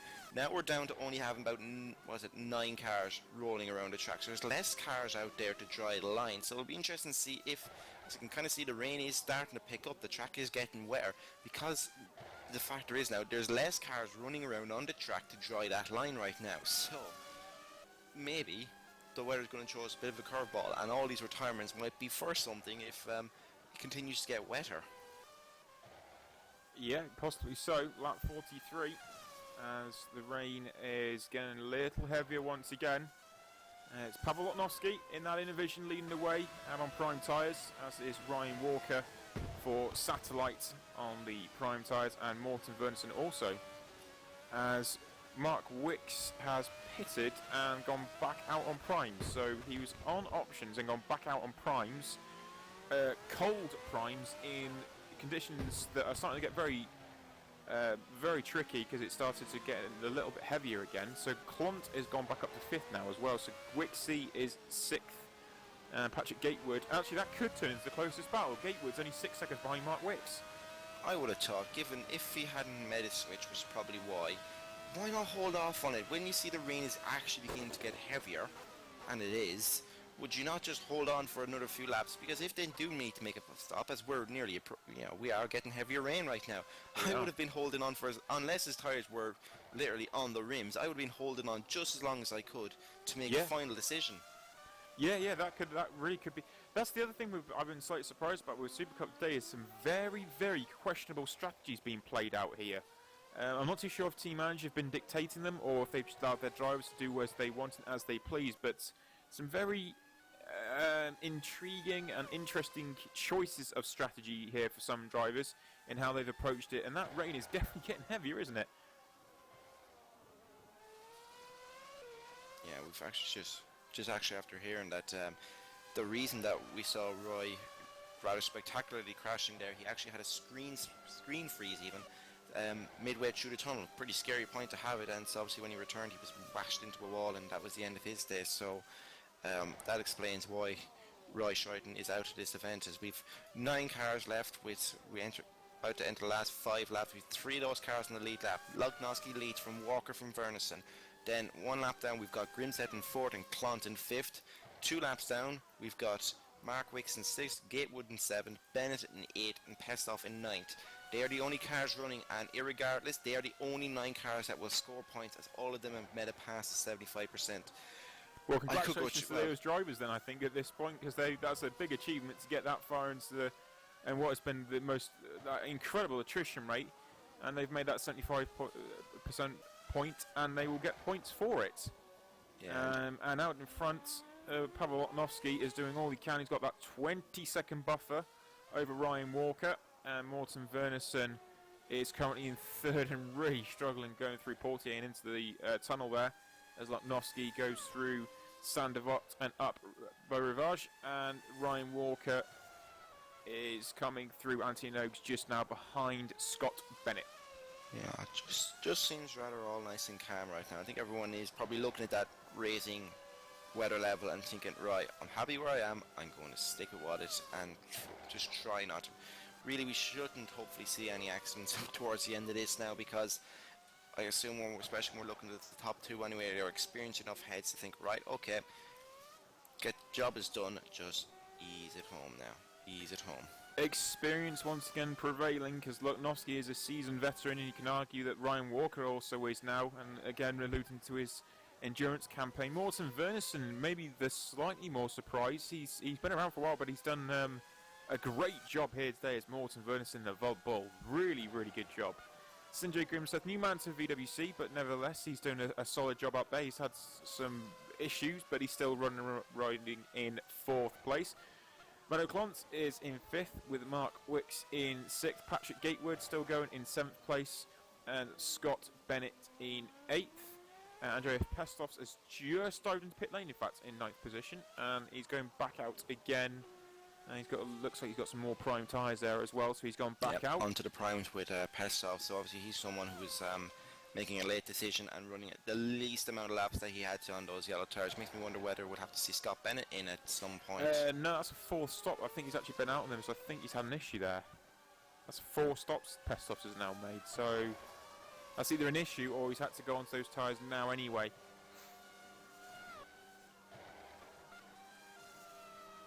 But out in front, Luknowski is just sitting there at 20 seconds in front of Ryan Walker. And Morten Wernersen 23 seconds behind Ryan Walker. Wernersen had a bit of a moment, as I said, through Portier, that got it sorted out. Cost him quite a lot of time there. These guys are running around at 25.6 that last time for Luknowski, 25.4 for Ryan Walker, and 25.5 for Morten Wernersen. All very similar pace, in fact. So that's great from these 3 drivers who are basically matching each other. Sinjay Grimseth, he did 25.4 also, 28 for Clont, 28 for Wicks, 27 for Gatewood, 25 there for Scott Bennett, so he's going nicely at the moment, and Pestovs did a 29. Yeah, I think they've all managed to quickly adapt themselves to the rise in wet weather conditions anyway. So I think they all should be safe. I think the major battle we might see towards the end of this race, it will depend on maybe for 6th with Mark Wicks is being caught by Patrick Gatewood right now. Both drivers are on the yellow prime mark tyres. Gatewood is catching up on Wicks, so that's probably the closest thing. As Grimseth's in again. No, sorry, it was just the way the camera angle looked at the way I was going to say. We're getting more strange strategy from the target guys. Sorry for that little scare there for poor Pether. But yeah, no, everything else is really settled down. Unfortunately, we don't have any exciting real action to show you. Maybe we'll get some if Gatewood continues on his pace. He's currently lapping at 126s, 127s, which I suppose when you consider what they were doing, some of the fastest guys were doing 120s in drive conditions, gives you an idea what to expect. But he is catching up on Mark Wicks. Mark Wicks that last time around did a 27 himself, so it's probably going to run out of time for him, but just one little mistake will let Gatewood really catch up on the back of him. Yeah, it really will do, but Pavel Luknowski, he's getting the job done out in front at the moment still. It's come down actually. Ryan Walker's had a couple of great laps there, and Luknowski's had a few ordinary ones. 26.8 last time round for Luknowski and 24.9 for Ryan Walker. So the gap's actually come down to 17.7 seconds at this moment in time as Ryan Walker is now coming up onto the back of, who is that? That's Mark Wicks and also Andreas Pestovs.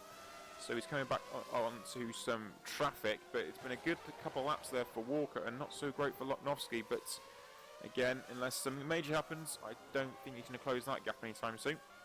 I'd be as ordinary as I'd want to be. I'd be ordinary as a buck if I was out front by 20 seconds in around Monaco. I can't blame Pavel for probably running at maybe 6 or 7 tenths of what he's actually capable of. He's driving for his own team, so the idea of winning a race for Intervision, his own team, would be pretty massive for him.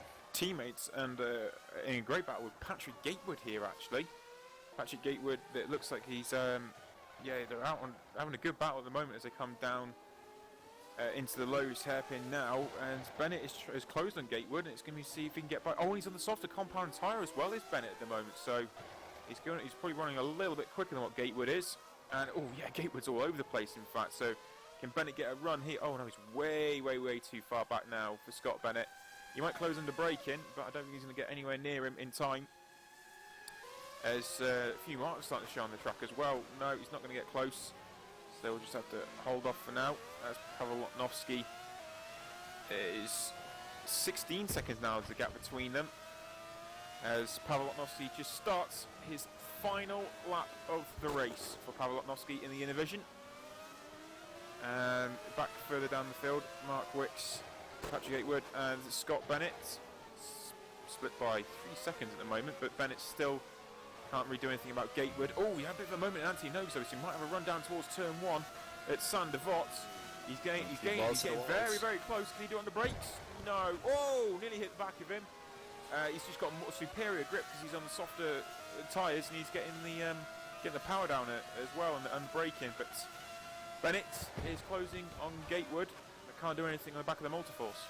He's going to have to take a punt somewhere.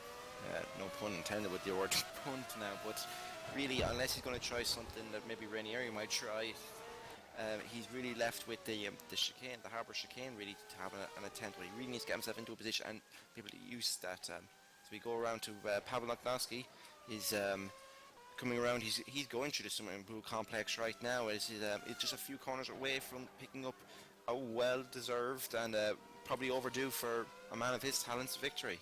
Yeah, he's backed well off now as well. It's down to 14 seconds between him and Walker as he's coming up to the anti-nose corner, and out of the final corner comes Pavel Lotnovsky for Innovision Racing to win around the streets of Monte Carlo. Absolutely superb drive there for the Innovision car and the Innovision team. Pavel Lotnovsky wins in Monaco. Ryan Walker coming through anti-nose now. The championship leader will extend his lead and improve Satellite's position, and comes across in second place. A great second there for Ryan Walker and Morten Wernersen. And there's going to be dizzy heights tonight for Vodbull Racing because they are going to be on the podium for the first time in a long, long time. Wernersen has just negotiated the swimming pool and got a slap of oversteer as well.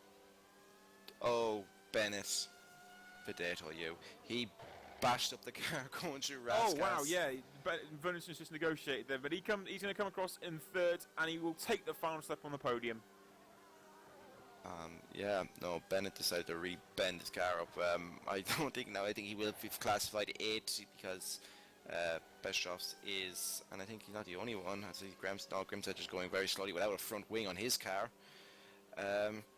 So people deciding how much they love their cars. I think we have 2 more cars left to finish. Well, 1 because Bennett's not crossing the line. Bennett won't be crossing the line, but he will be classified 8. Menno Klont. He'll be classified, but Menno Klont will be the last one to actually finish, and he will come across the line in 5th position. Indeed. So I wonder if he'll be looking for Bennett will be looking for a push off his teammate as he comes around. But what a race for Lotnovsky! I mean, an incredible race all round, to be honest with you, because it was only the front 3 drivers that were on the podium that were actually on the lead lap. 43 seconds split the front 3. Lotnovsky from Walker from Wernersen. Innovision Satellite Vodbull on the podium. Target Racing of Sindre Grimseth in 4th. Menno Klont 5th from Multiforce. Mark Wicks 2 laps down for Street Fighter in 6th. Patrick Gatewood 7th for Multiforce. Also 2 laps down. Scott Bennett in the second Innovision in 8th place. Also 2 laps down. And finally Andreas Pestos for PPD Motorsport in 9th. And they are the top 9. The top 9 are the only ones that actually are going to score points as well there. Yeah, and I think Pavel did try to push his teammate, but to no avail. Shades of Spa, where you might remember Scott. I think Scott drew a race finish by binning it on the final turn there and getting it stuck on the curbs. But still, good points. I mean, you look at, like I said, we were talking about earlier on that a good haul of points, and with CSG not scoring, we're going to see a lot of the teams catching up on them now. Yeah, absolutely. It's going to be a game on in terms of the Constructors' Championship, but a great boost of points there for Ryan Walker. That's going to do absolutely wonders for his championship. Shepherd obviously no longer in the championship itself. Hardwick crashed out after dominating the race and having a great drive.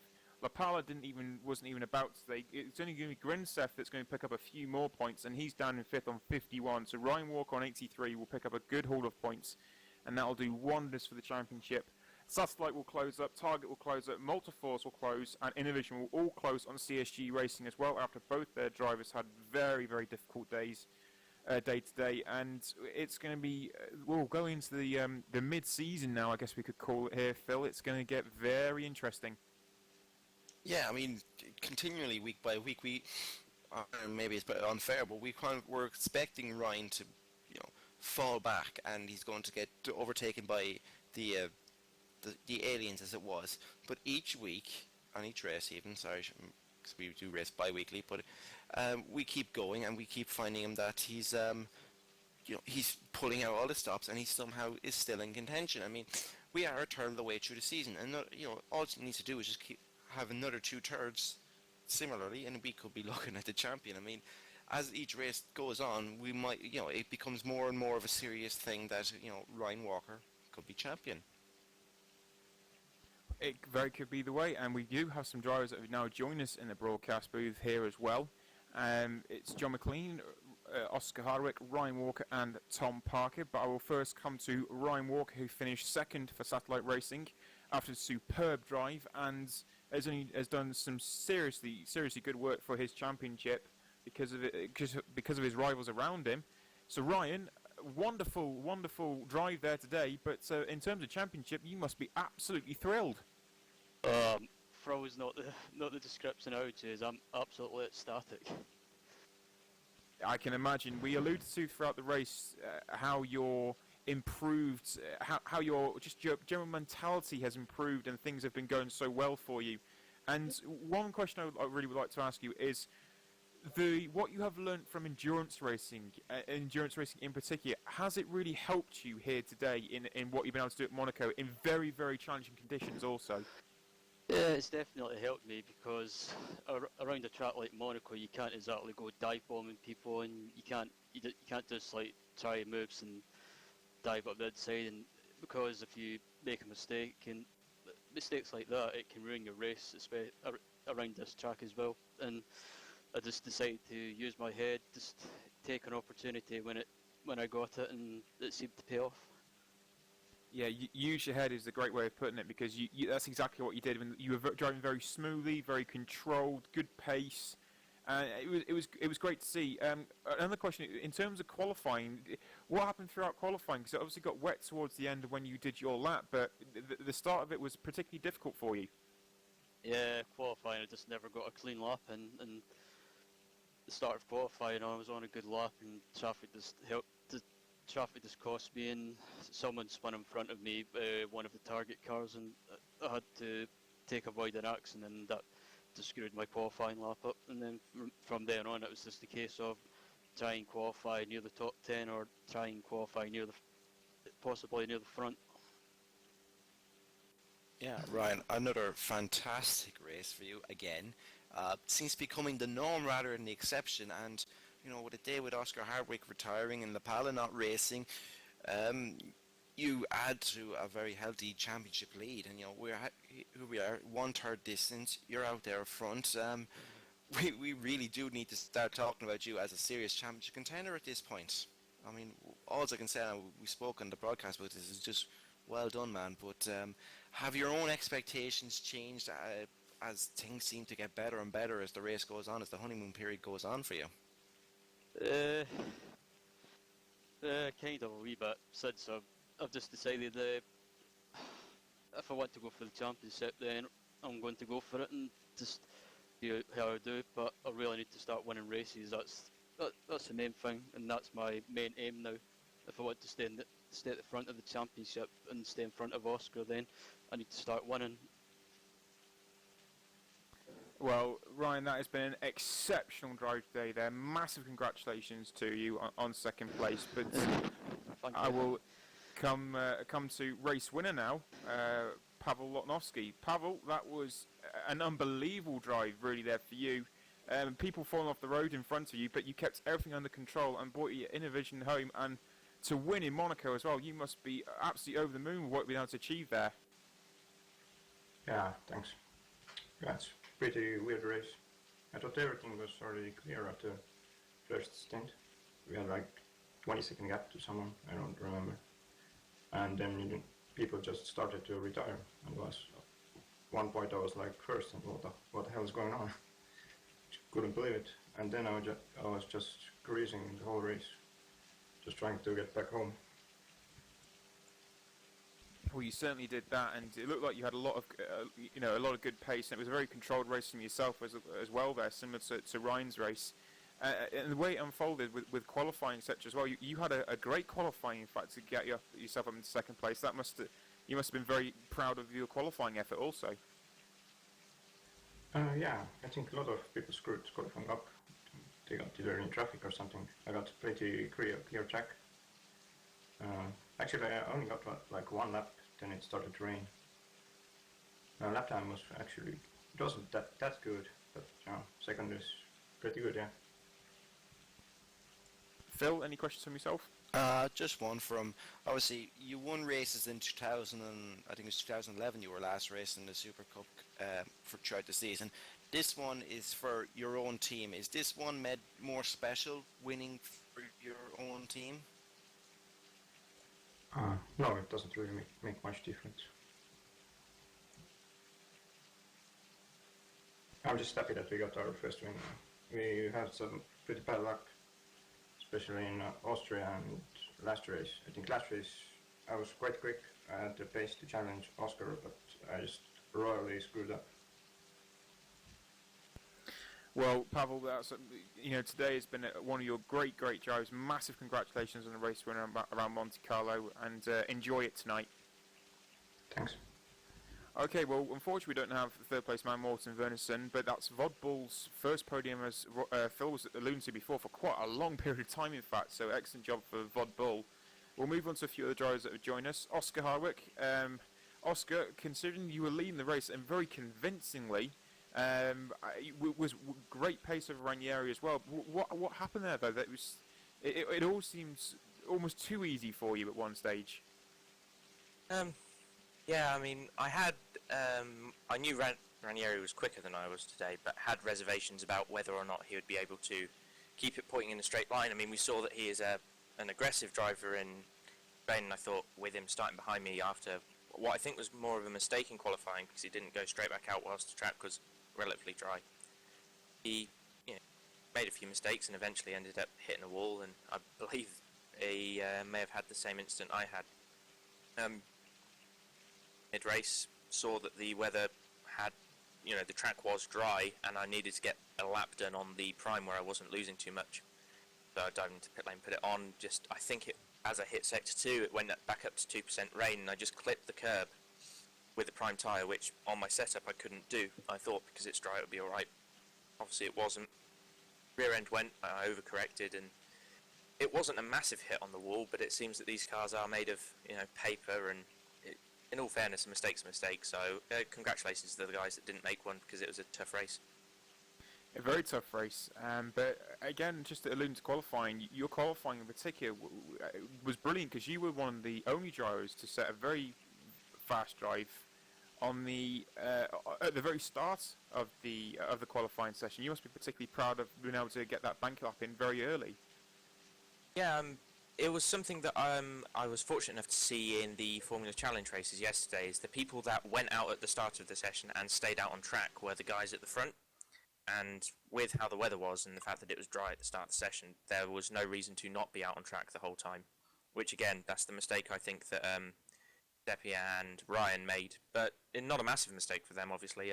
Giuseppe still managed to get himself third. Qualifying was great, and the first 3/4 of the race for me was absolutely fantastic. I think I made one proper mistake, which was missing my braking point into turn 1. Still managed to recover that one very, very quickly. So it was unfortunate, and just an error on my part, driver error, and I guess it happens. I've had a string of 3 really, really good races where there's not been any driver error as such. I mean, I had the pit lane issue in Hungary, but minus that, it does happen from time to time. Monaco is a tough track that I've never really driven before, so I can take positives from it. Obviously, Ryan's increased his lead, but I still got points, and it's not over yet. Well, that's what I was about to say. Obviously, you were very, very unlucky today, but how do you feel going?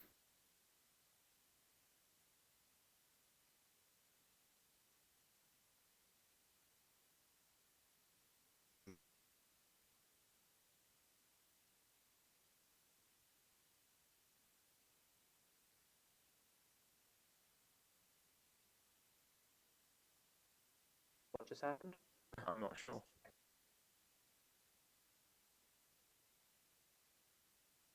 Ah, okay. Sorry about that. It looks like we had a technical issue there. Yeah, I'll back in a moment. Not too sure what's happened there, but still got a few other drivers. Tom Parker, you still with us? I hope so. Yeah, it looks. Sorry about the lag there. Look, there's a massive glitch. It seems to just sweep across us there. I think it's sorted out now. But Tom, you were having a great start to the race. You're up to fourth there with a good launch off the line. But what happened to your race? Well, qualifying was amazing. I mean, wasn't expecting to be fifth after I was struggling. I only got 2 hours notice that I was going to race, and then I was crashing around in practice, thinking, "Oh God, what the hell's going to happen?" Went out early in qualifying, got fifth. I was like, "Oh, this isn't going to go so well."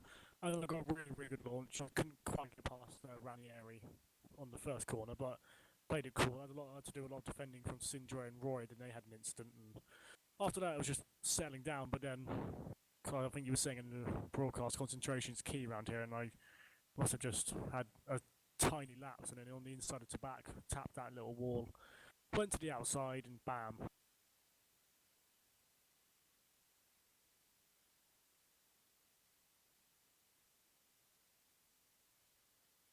TV. Oh no, it's back again. Okay, we caught the end of that there, Tom, but it sounded like it was very, very difficult for you just generally today. With your return though, is this the beginning of a return, or was this just simply a one-off occasion for you?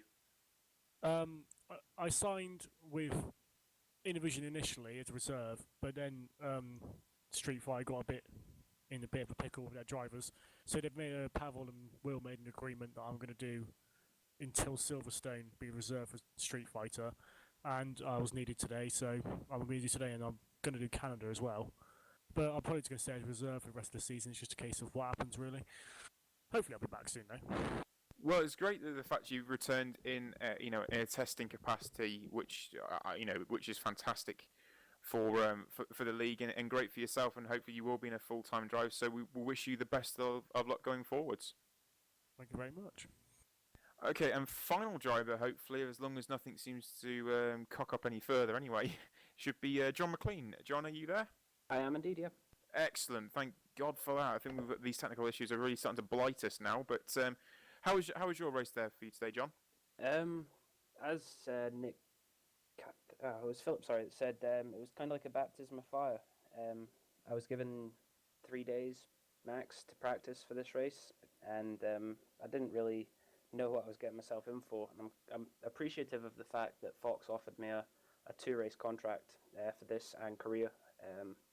And aside from a few bumps with Scott Bennett, to which I apologise, I felt I did a good enough job to kind of show that I can be fast in a faster car and a faster league, considering that I didn't have much opportunity to practice or set up. Well, considering you had such a short space of time and the baptism of fire you allude to, that was a pretty hefty start that you had to the race there. But how the race unfolded for you? Were you pleased with how it was going to start with? I was relatively pleased. I was trying my damnedest to try and avoid getting into collisions, but there were so many times that I had a great exit out of Rascasse and Anthony Nogues, and I came side by side with people and constantly having to pull out of it, and it was getting a bit frustrating, and that might have shown a little bit. But I think on lap 12, maybe 13, I had a rear right puncher. I'm not entirely sure on that, but the car just didn't react. I took another lap to see what happened. Couldn't really handle it. Went to the pits. New tyres, wet track.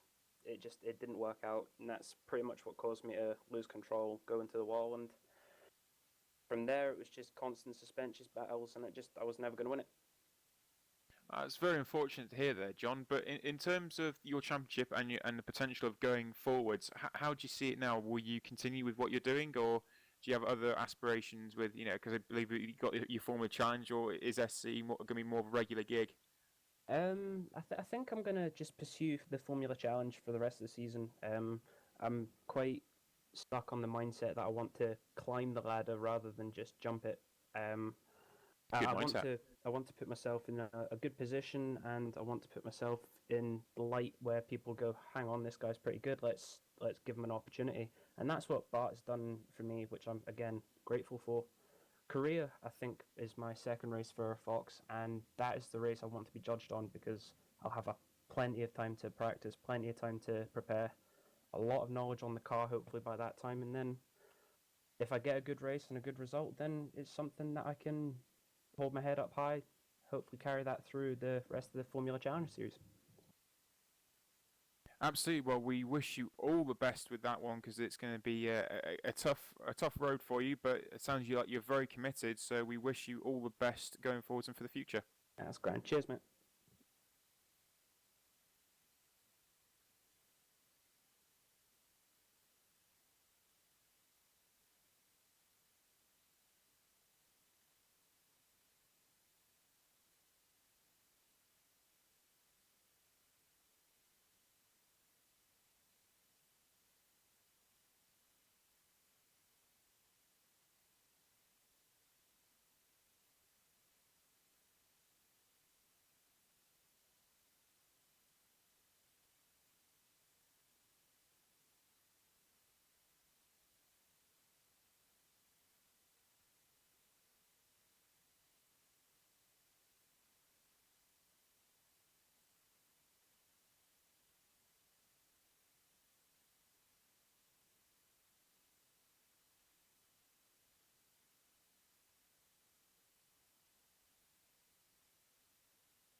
Okay, we will just round off the broadcast there. Unfortunately, we apologise for some of the technical issues we seem to be experiencing, but it's been quite a race day, and with just the 9 drivers finishing and completing the required amount of laps, we move forwards. And move forwards to 2 weeks' time, which will be the Canadian Grand Prix in Montreal, which will be on May the 22nd. So for myself, Nick Rowland and Phil Cullen, who's had a few issues, we will sign off, and we will see you next time. Good evening.